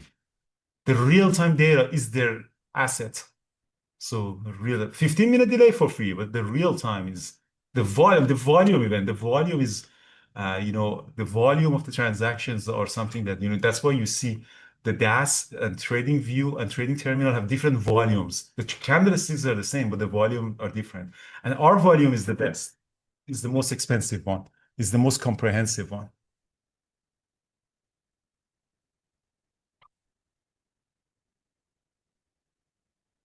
Anyways, who's coming at 11? Is anyone coming for 11? I know. Yeah, we're gonna have Gary and Paris join us here instead of the chat room. Then we'll stream into the chat room because I know Thor and Nathan are both traveling. Awesome. Perfect. All right, guys. Well, thank you so much. All the best. And if you have any question, guys, email me, andrew@bearbletraders.com. And remember that, guys, if you have any issue with Trading Terminal, just try to log out or log back in. Cheers. All right, excellent. Have a great trading friends, day. let's do our We got funded them account yet? while we wait for Paris and Gary to join us here. Let's do our Okay. funded account. So let me just get the screens going. Hashtag funded for our Lambos and garbage truck members. Where is the screen? What did I do with it? Here. I stole Let's it go yesterday. ahead. What was that? I said I stole it yesterday. See if it still has the. Yesterday we did hashtag snow. But, for you, Oh, I could have Carlos. done more snow today. We got more snow. We could have done that today. Yeah, it's snowing here actually today, but not Oh, not as bad you're as you getting guys. some? But we could Okay. have a little bit. But it's just a normal day of snow here. Yeah. All right. I see Paris is logging in, so give him a second. And all right, friends, Excellent. let's do it. Hashtag funded. We'll give it a couple of more seconds. Get you guys in there. Good luck to our Lambos and garbage truck members. I'm gonna do it myself. See if I win. Fund it. Yeah, I want to win. I'm gonna take it from There you it guys. is. And we are in. All right, let's see here. What else? Hey, Paris, how are you? Hey, good, Carlos. How are Excellent, you? man. Hey, Good, Peter. man. Good, we're good. Hello, Paris. All right. Oh, Peter, look at you. Well, how you did that? You did a member for a It had this month? little prompt that said send yourself How a highlight chat or something. So I said, all right, let me send this highlight chat, and said you're a member for a month. I'm like, all right, great, yay me. Oh, okay. How do you do that? Do you have to pay for that? No, it was free. It was on the dollar sign if you click the little dollar bill thing, but Okay. I don't know. It just came up and prompted me and said that I had a free Oh, chat. free So member milestone chat. Oh, I there get you one go. too. See? Oh, that's There you pretty go. cool. There you go. What fun. Congratulate All ourselves. right. For no reason, really. Just All right, cool. That's pretty cool. yeah, thanks, Alex. See, look. There it is. Look at Congratulations, that. Carlos. You're a member for 3 months. 3 months. Can you guys do that too or no? Are you guys able to do that? I think. Oh, there you go. You There you guys could go. do it See, too. oh, it's four months, 3 months. That's 4. beautiful. Now they're all coming. Look at Green that. everywhere, Look at guys. that. Why not? Oh, Green, it's green. beautiful. Yeah. All right, here it All is. right. Got 1 month, got 3 months. Bendis has more than me. He's been there for 4 months. Yeah. El Patron Look has at been that. there You for got a 4 whole months, bunch of 5 months. How you Lambos and guys? garbage trucks for you guys. Look at that. There you go. I swear, El 5 Patron months. he just 6 joined. How months. he's got more than I do? I don't know. 6 months. How did somebody have 6 months? They're Have we been scamming the doing this for system. 6 months? I Oh. didn't even know we've. Well, All Valvat. right, let's do it, 6 friends. months. Here it is, Well done. 108 All right. entries. Let's Go. see who the winner Fingers is for crossed. today. Gonna hit that number. Winner goes to Alicia. Alicia. 2541. You are the winner. Congratulations. Okay. Email me, carlos@bearwithtraders.com, and we will Congrats. get you all set up. So yeah, awesome. Look at that. Look at how much green we have here. All right, perfect, friends. We'll leave you with Paris. Paris, are you alone today, or do you have a partner in crime? No, I think I'm alone today. I think Gary is out this week, so Okay. All right. So so let I me. think it's gonna be me. Yeah. Let me How set you was your up trading so far nicely. this morning? I had a good day. I had a swing from yesterday on Tesla, so that Oh, worked out really nice. And I'm currently long Nvidia. Awesome. So that is turning up really well. Where okay. is my so yeah, I had a decent day. Sweet, man. If you Can't want to get your screen complain. up and going, I'll Yeah, I am set that trying up. to do that. I'm not really sure why is it not working for Just me. refresh it. Just turn it off and back on. The system is funny. I don't know why it does that to some people. Gives them a little bit of a hard time.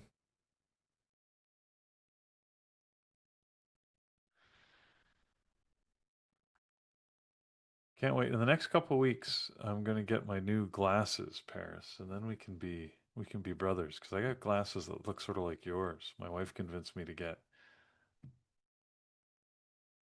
Oh, I think he's gone. He's all frozen. I don't see him. Nice. I know you wear glasses, Peter. I need them for distance.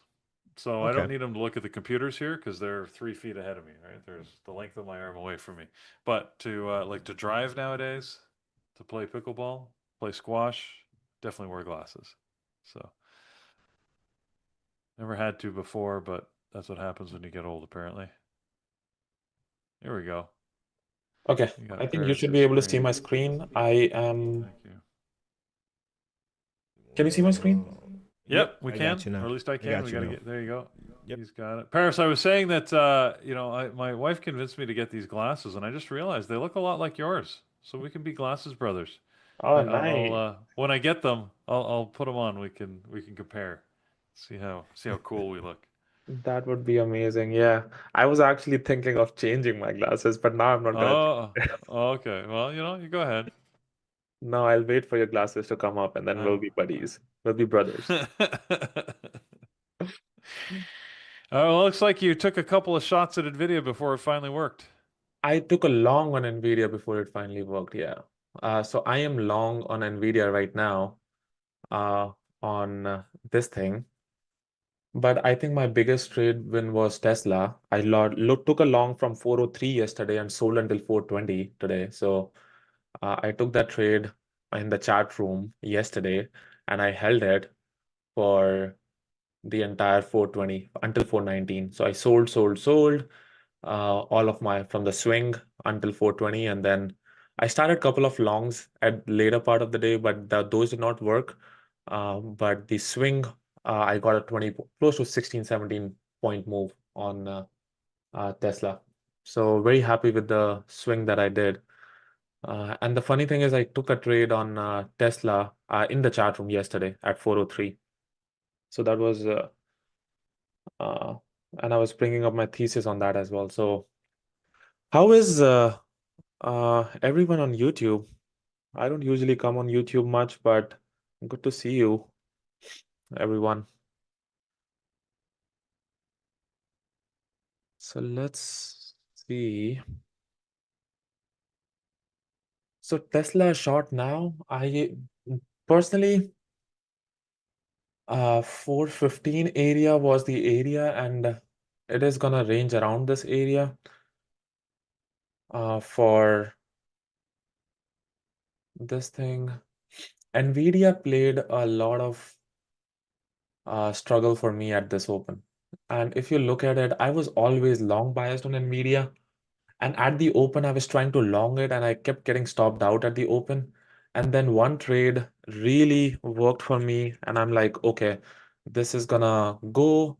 And I went long at 194.20 and popped up to 194.70. And I'm like, okay, now it's gonna hold.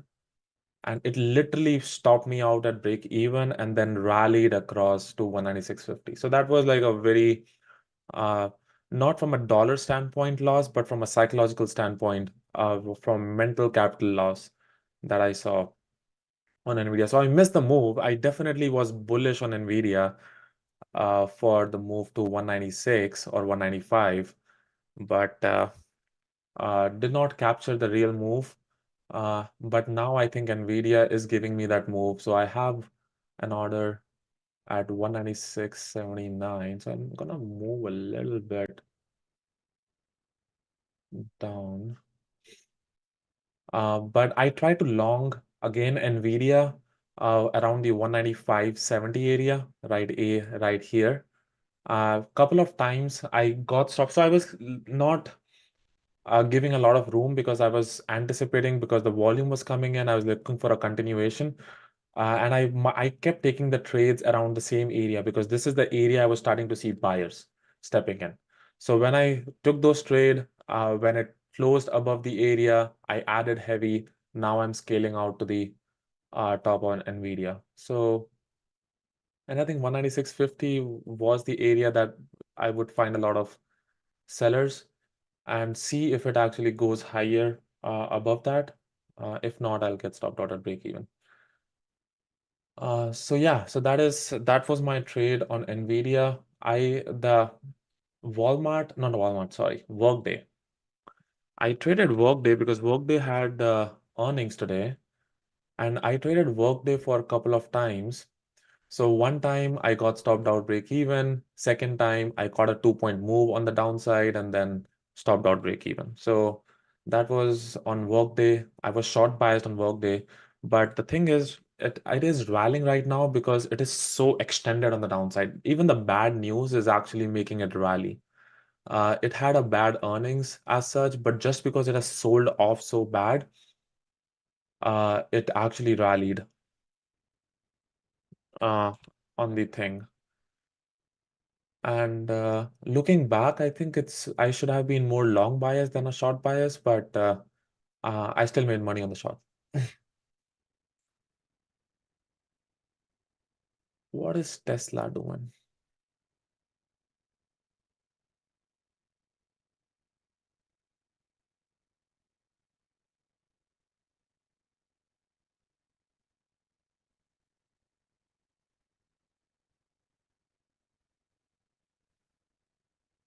Adrian, hey, how are you?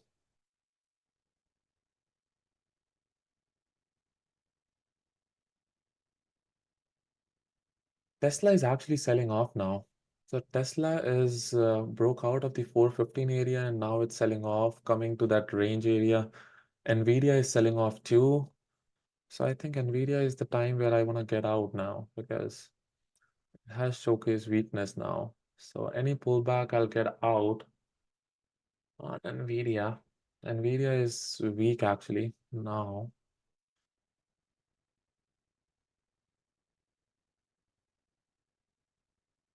Yeah, I'm getting out of Nvidia.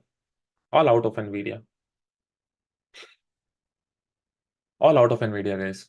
I don't personally uh, like it now.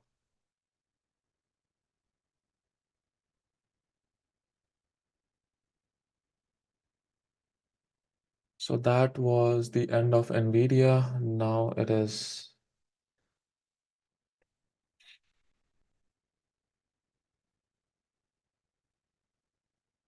So yesterday on a Tesla, the thesis was very simple. When I was looking at Tesla around the 403 area, this is the area that I went in at 403. And I scaled out. I think this was the trade that I actually took in the chat, where I tried to take the 404 entry, stopped out below 404, and then took another entry at 403. And then 403, I was looking for rally to 406 and then held to my uh, what do you call, for a swing. I sold some at 4010 yesterday, and I was like, okay, today it is gonna gap up. My target was 415, and I was talking about in the chat room yesterday. My 415 was the target because this is the area that I was looking at it gap up today. So 415 was the area, but it was very strong at the open to actually scale out to 420. And 420 was a very the psychological level of rejection to be honest. So yeah, this was definitely something that was we planned it out, popped up close to $16-17. So that was a very profitable trade. Had I been not profitable on Tesla, I would have been kind of break even on the day because I had stopped out few times on Nvidia at the open. So I stopped out on Nvidia at the open, I think 3 times there, and the fourth time it actually worked. Then I stopped out a couple of times here as well, and then made money on this one. So so wouldn't have been a great day from a day trading standpoint, but just because I had Tesla from a swing yesterday, I had a good day. And same with the Workday did not work that I wanted to work for the short. So so pretty decent day overall. Tesla is looking like it wants to hold. So Tesla dropped. It sold off to 413.50.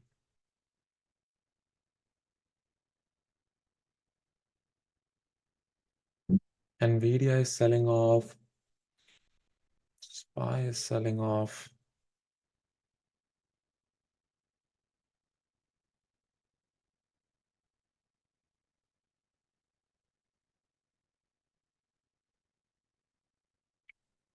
Nvidia sold off really bad now.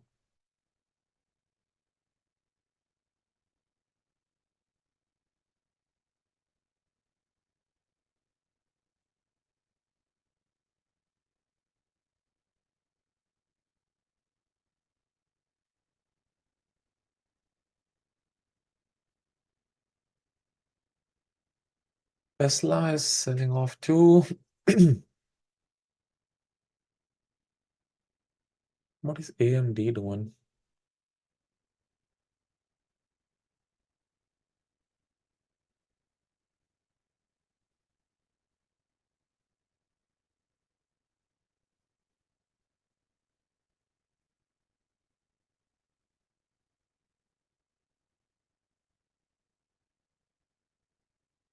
Today, Oracle was actually gapping up pretty much.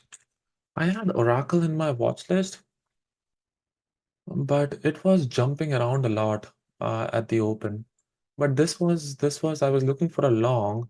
This would have been a great entry around this area or this area for the squeeze to the upside.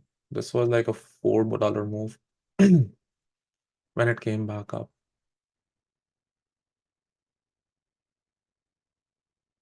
Workday is rallying, which is Microsoft was rallying too at the open. Everything is selling off now.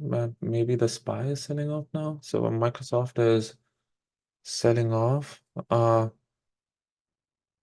Tesla wants to hold the 413.52, but not the strength that I'm looking for.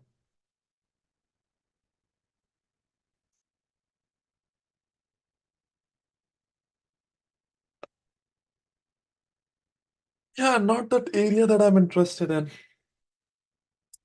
I think yeah, I'm gonna call my day because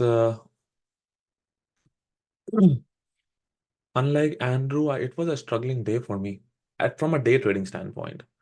From a swing trading, it was this thing because none of my trades worked except for the last trade on Nvidia.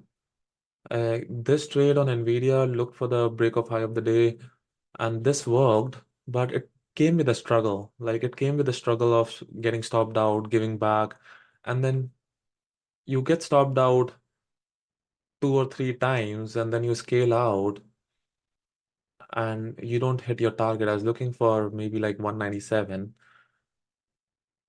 Um, so you don't make a lot of money. Even your like in this case, my risk reward, even though it was like, wow, Nvidia is now bouncing. Even though it was like a risk of 10, 15 cents, and I made $1 or not $1 from here, it's went to like 80 cents. And when I scale out on my profits, I'm netting maybe 4 hour or 5 hour. So it's still like you're making like a 1 hour net after 2 or 3 stop outs. So it's not a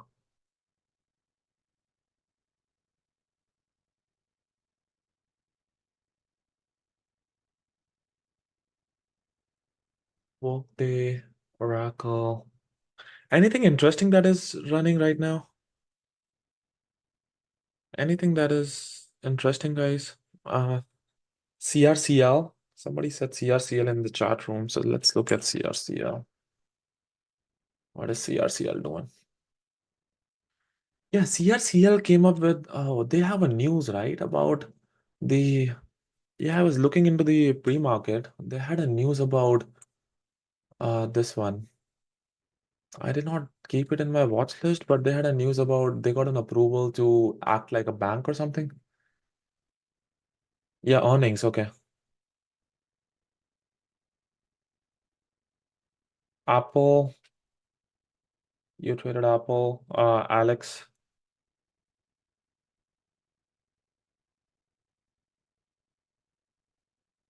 Oh yeah, that sucks.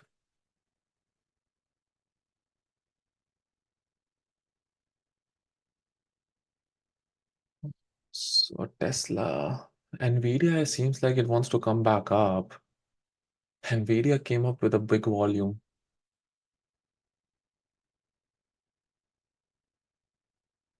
And Nvidia is a strong, man. Now it is above the breakout range. Now this is like if it closes above this breakout range, like this is people are loading up. And I was talking about it in yesterday's call as well, yesterday's session as well, that when and the way Nvidia dropped and was bought back up yesterday, like the way it did yesterday, this is what leads to a gap up the next day and then rally. This is insane move. When it sells off from 192 down and then all the buyers load up, this is what you like a big position trying to load up. Usually it doesn't happen when there's no big buyers. You have to have like absorb all the selling and then rally and then break out to the upside. That's a very strong pattern.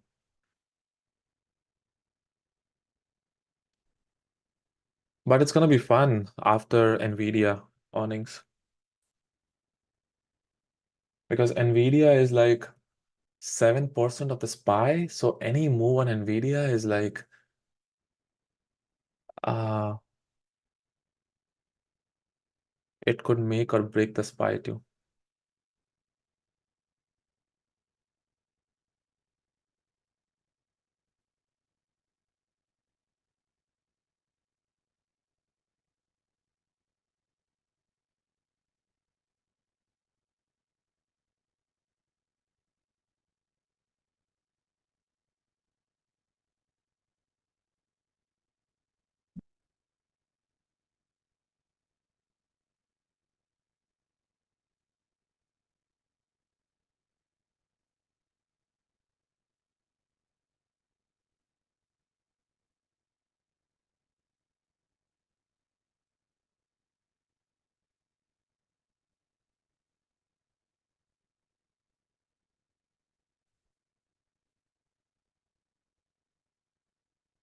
So I do use Atlas. It is definitely something that I think Andrew, everybody in the chat room, everybody in the community has started using it.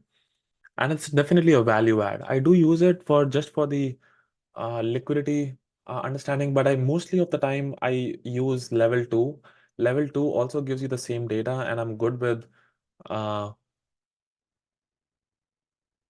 oh wow, Nvidia is popping up again.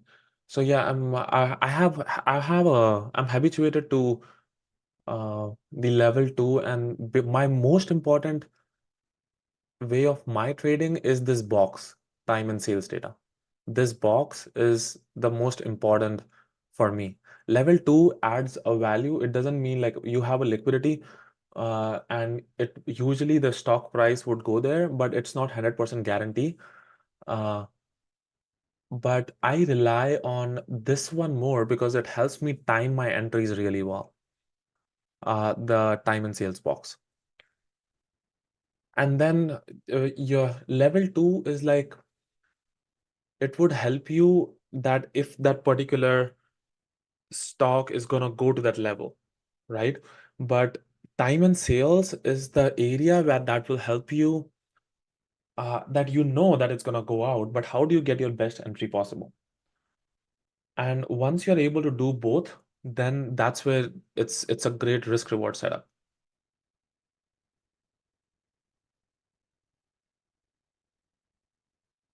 Today, like all of the financials, all the semiconductors, all the tech sector is up, but all the energy, industrials, all of them are in red. All of them are in red.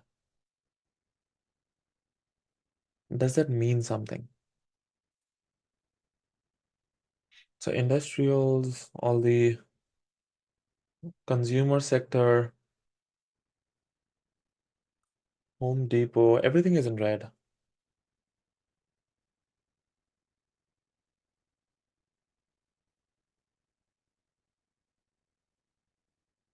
So Maxi Pelosi, there are multiple concepts on, and which is called as a reading the tape, which is how the tape has been there from like 1800s, and it has always been there, but how do you read it and how do you interpret the buyers and seller imbalance is a skill set. And I highly recommend get exposed to reading the tape. There are a lot of concepts that you can apply, and you can, it's a skill set that you would get when you understand the concept. Else it would just feel like red and greens and white flowing in front of you. But once you are able to, learn that skill set, wow, and Nvidia is breaking out. Once you're able to incorporate that skill set, then it's a huge advantage. So, and that's where once you're able to identify the most basic fashion of how to interpret where the buyers are and where the sellers are, you can time your entries really well. And I do have a full-fledged, I have a webinar sessions in the education center of Babel traders, and I also have a full-fledged course. It's a 17-hour course with detailing out what is these value, how to figure out how do you trade it, what are the nuances that you wanna get. So it's definitely check that out on Trading Terminal.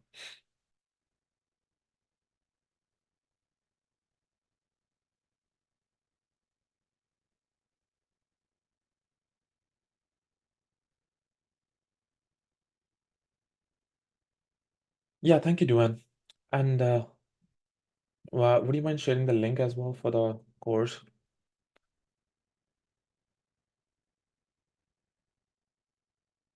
Yeah, Nvidia popped up, guys. Nvidia popped up the high of the day. Wow, man, this is serious buying, man. This is serious buying.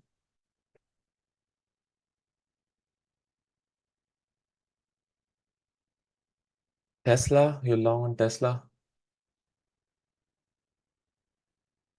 Dropped.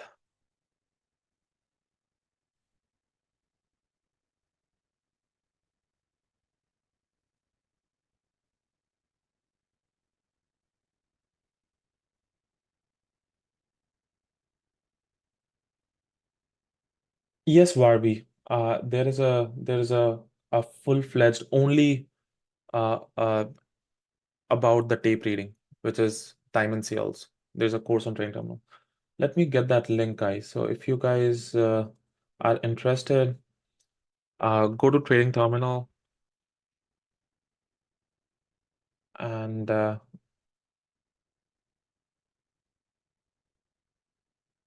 so this is Trading Terminal. You go to Academy, and under the Academy, you basically go to the specialized trading courses. So you go to specialized trading courses right here, and basically you click on learn more.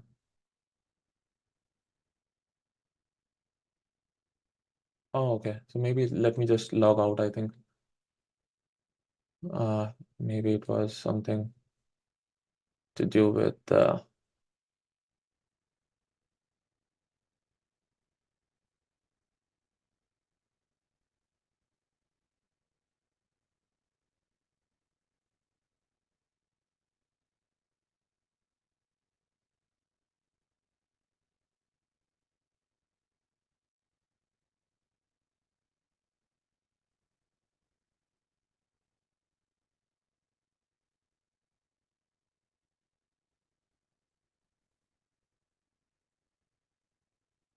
I'm unable to log in to my account.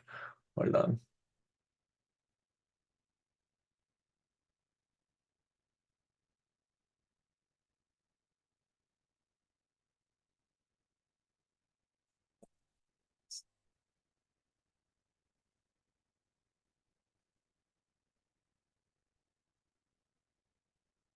What is motorcycle?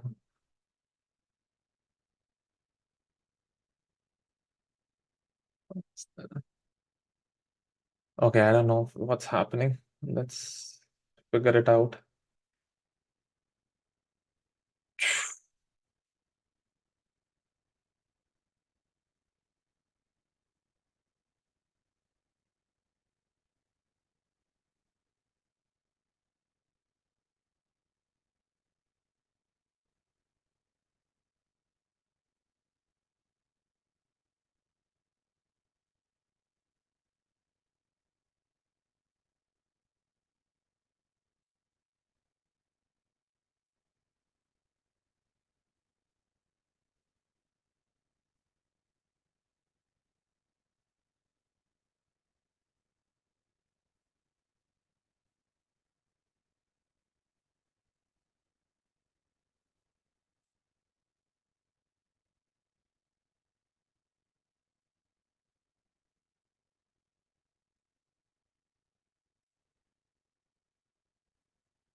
Okay, finally I was able to log in.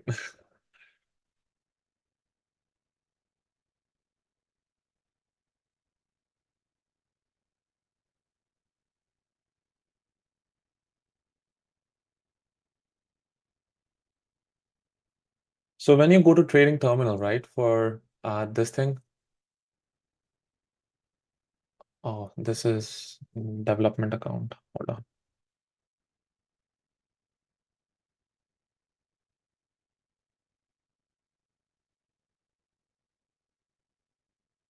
So when you go to this particular account, you basically have advanced courses, which is right here. And there is a thing called Reading the Tape Mastery. So you can click on it, and this is the link. And I can send you the direct link. So if you guys are interested, check that out. And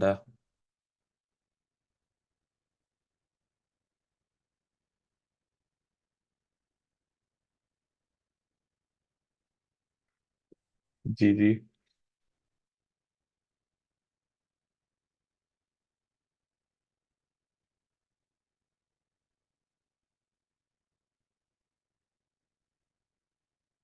So I shared the link, guys, in the YouTube as well, if you guys are interested.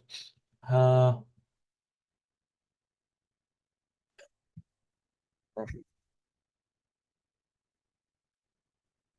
so price action.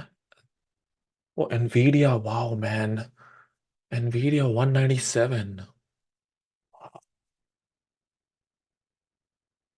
That is amazing. I was looking for 197 earlier. And it has, see, the big orders at 197. Now it's gonna fill. Boom. Boom. Very nice on Nvidia, guys.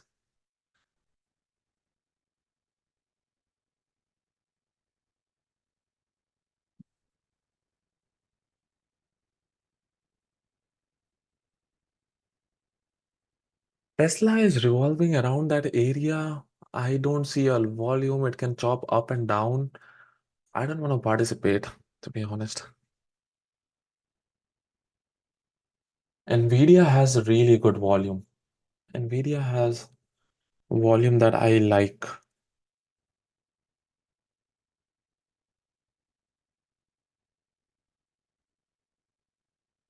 Uh,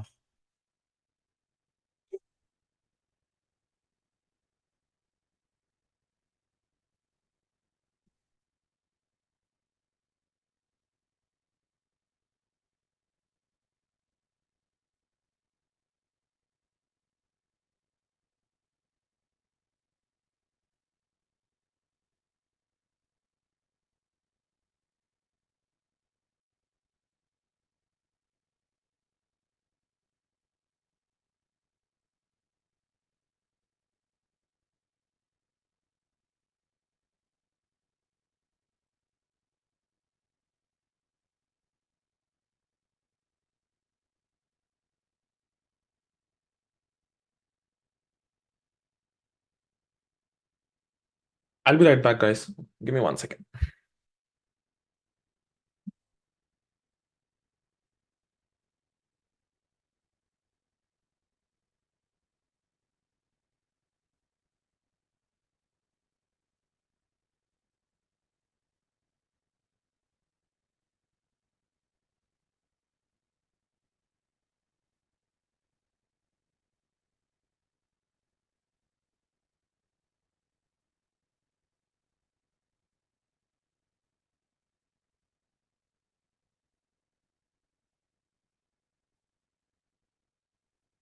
Okay, I'm back, guys. Sorry.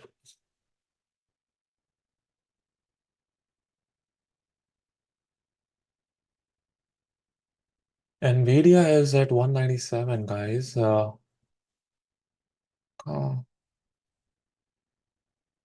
Tesla is looking to get up again. Tesla is actually setting up.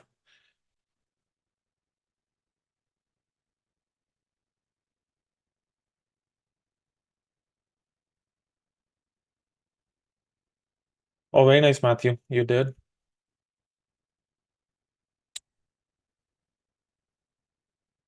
Yeah, Nvidia is strong, guys. Nvidia is the strongest stock today. And it has broke out of a range. a range of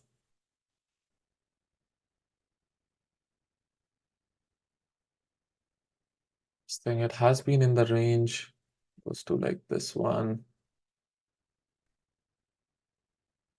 and this has been like the external range.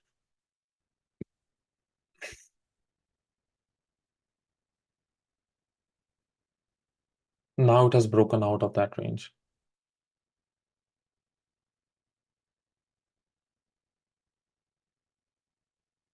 Yeah, it is gapping up about 200 tonight. I think it is going up about 200.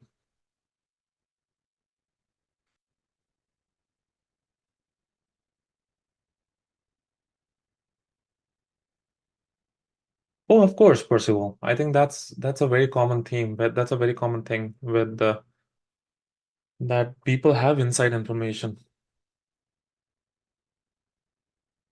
CRCL is rallying, guys. CRCL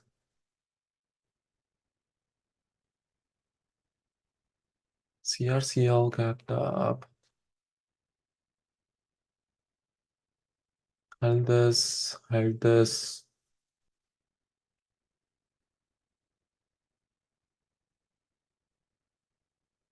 $74.50 broke out.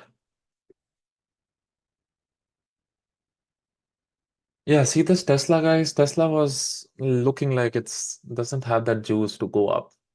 Like now Tesla is making new lows.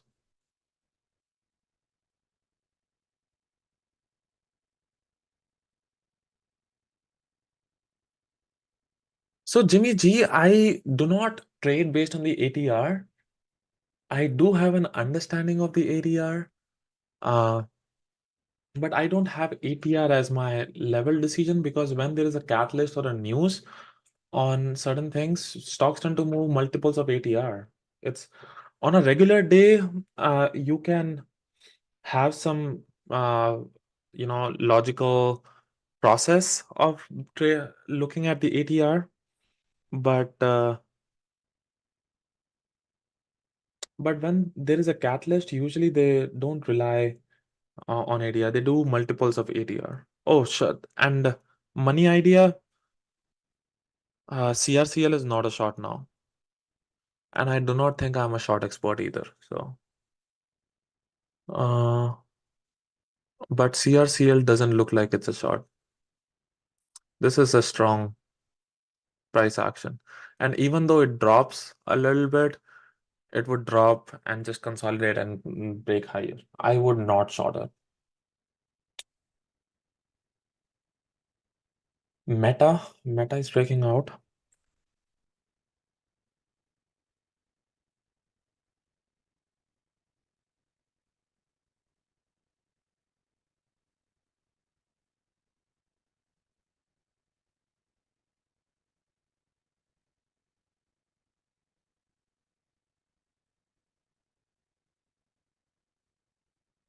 Give me 1 second. I'll have to step again, but I'll be right back.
I am back. Uh,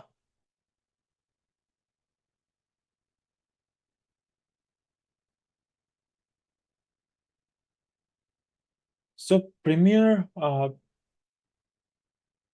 EWS 3921. The question is, with level 2, does the bid pull a stock down and this ask left it up? Not always true. It depends on the context, on how the bids are reacting, and how the offers are bidding. Not every bid means a buy or every bid means a sell. Ever since I saw Ganesh Sai on the price action course, I do have that ready, guys, but for some reason I'm not launching it.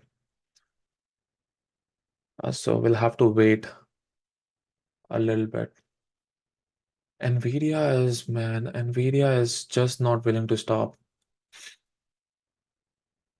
Nvidia is now made another high. Wow. Anybody in Nvidia right now, guys? This is such an amazing move.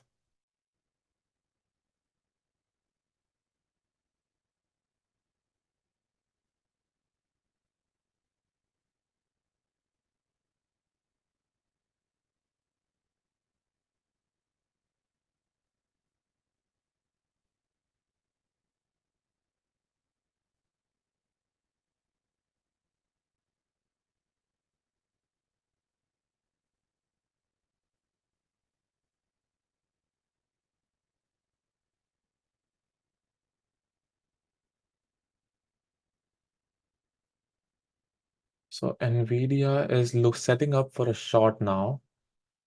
So let's see if Nvidia gives us the chance to short. I might short again.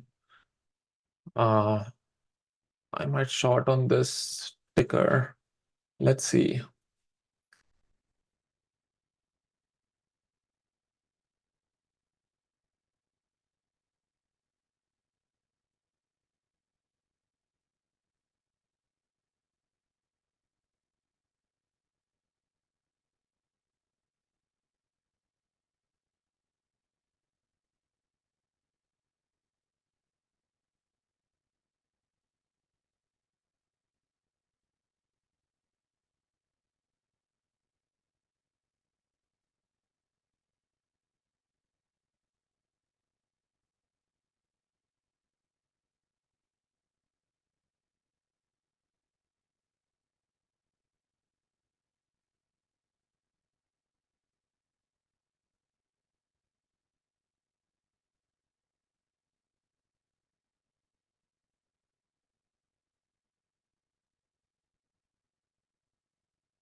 Not the best place to short here, but it looks weak to a certain at this point. But I'm looking for a little bit of bounce. I'm looking for a bounce.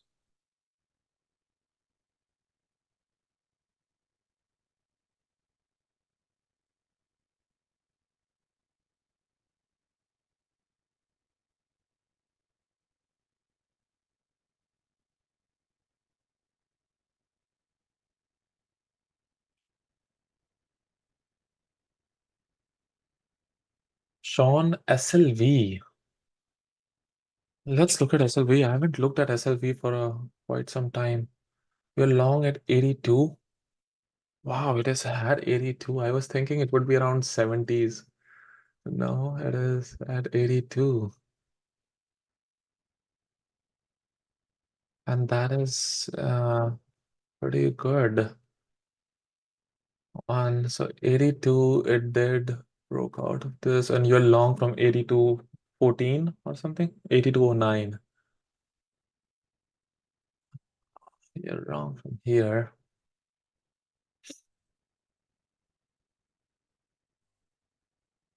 It is definitely in the area where it has broken out from 72, broken out from 80, 53, and then now it's looking for a break of 82.67.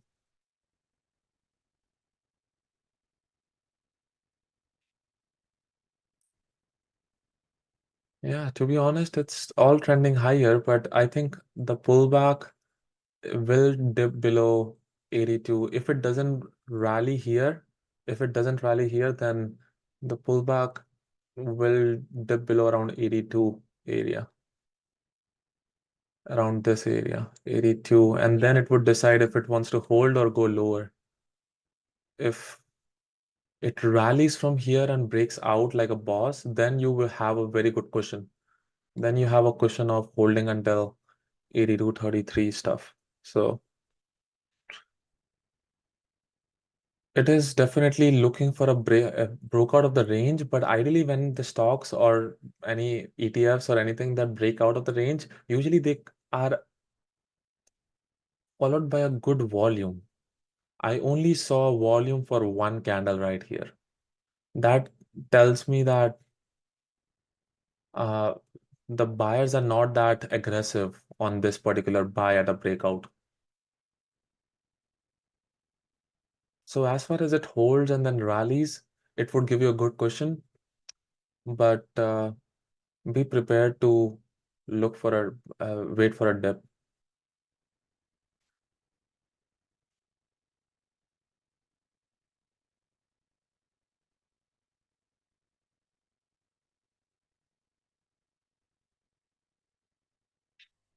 Tesla is now interesting. So Tesla is now coming back up.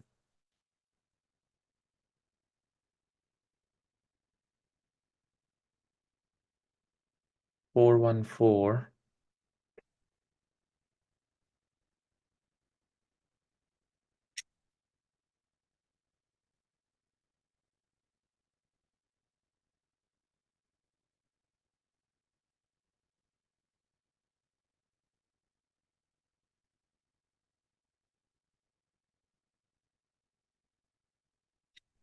Did not hold it.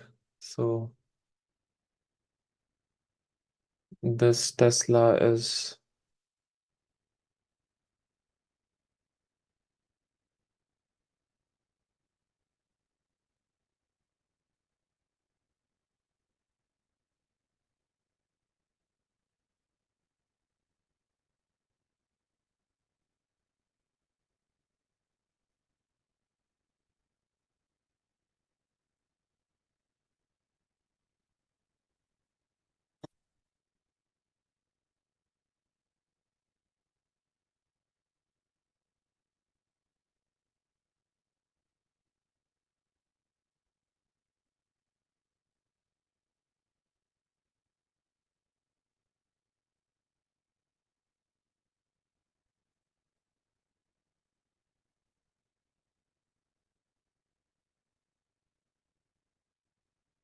I think small forces, that is very true on buy the rumor and sell the news. But I think Nvidia has some real buyers. I would be surprised if it is not capped up tomorrow. Because the whole reason is, uh, first of all, there is a lot of room for Nvidia to run. Plus, it broke out of the range. Plus, it tried to sell off these buyers for the past week. There is something that they know they're trying to absorb, and they are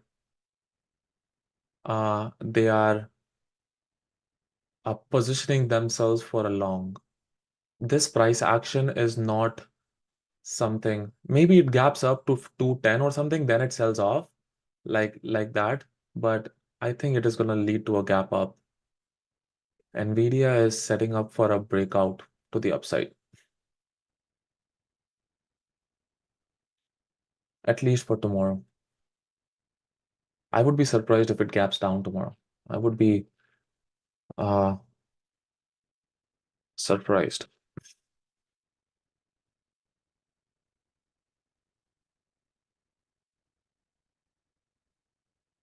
I think it deserves to be gap up of at least above 200. At least above 200.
Nvidia is still holding the 197.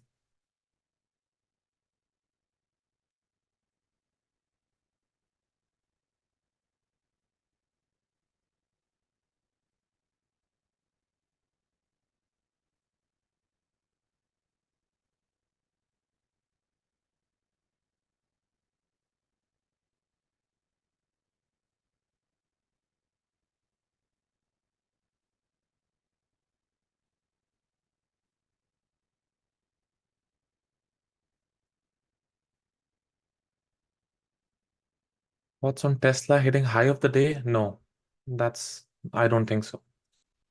But I was thinking of taking a long on Tesla right now. I think it's holding the 414. So Tesla is definitely looking bullish at this point.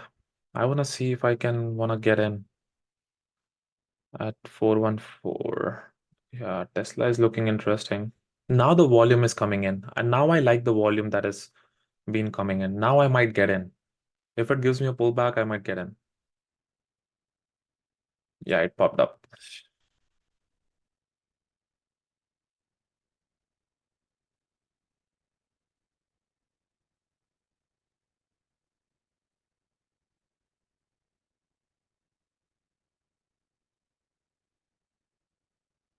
And it popped up.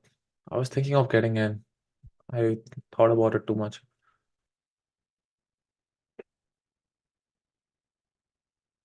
Yeah, Tesla now goes to 415 or 416. 416 to the VWAP.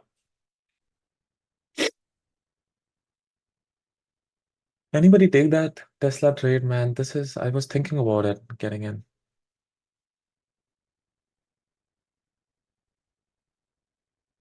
Oh, very nice, Samir. Yeah, I felt interested to take Tesla long.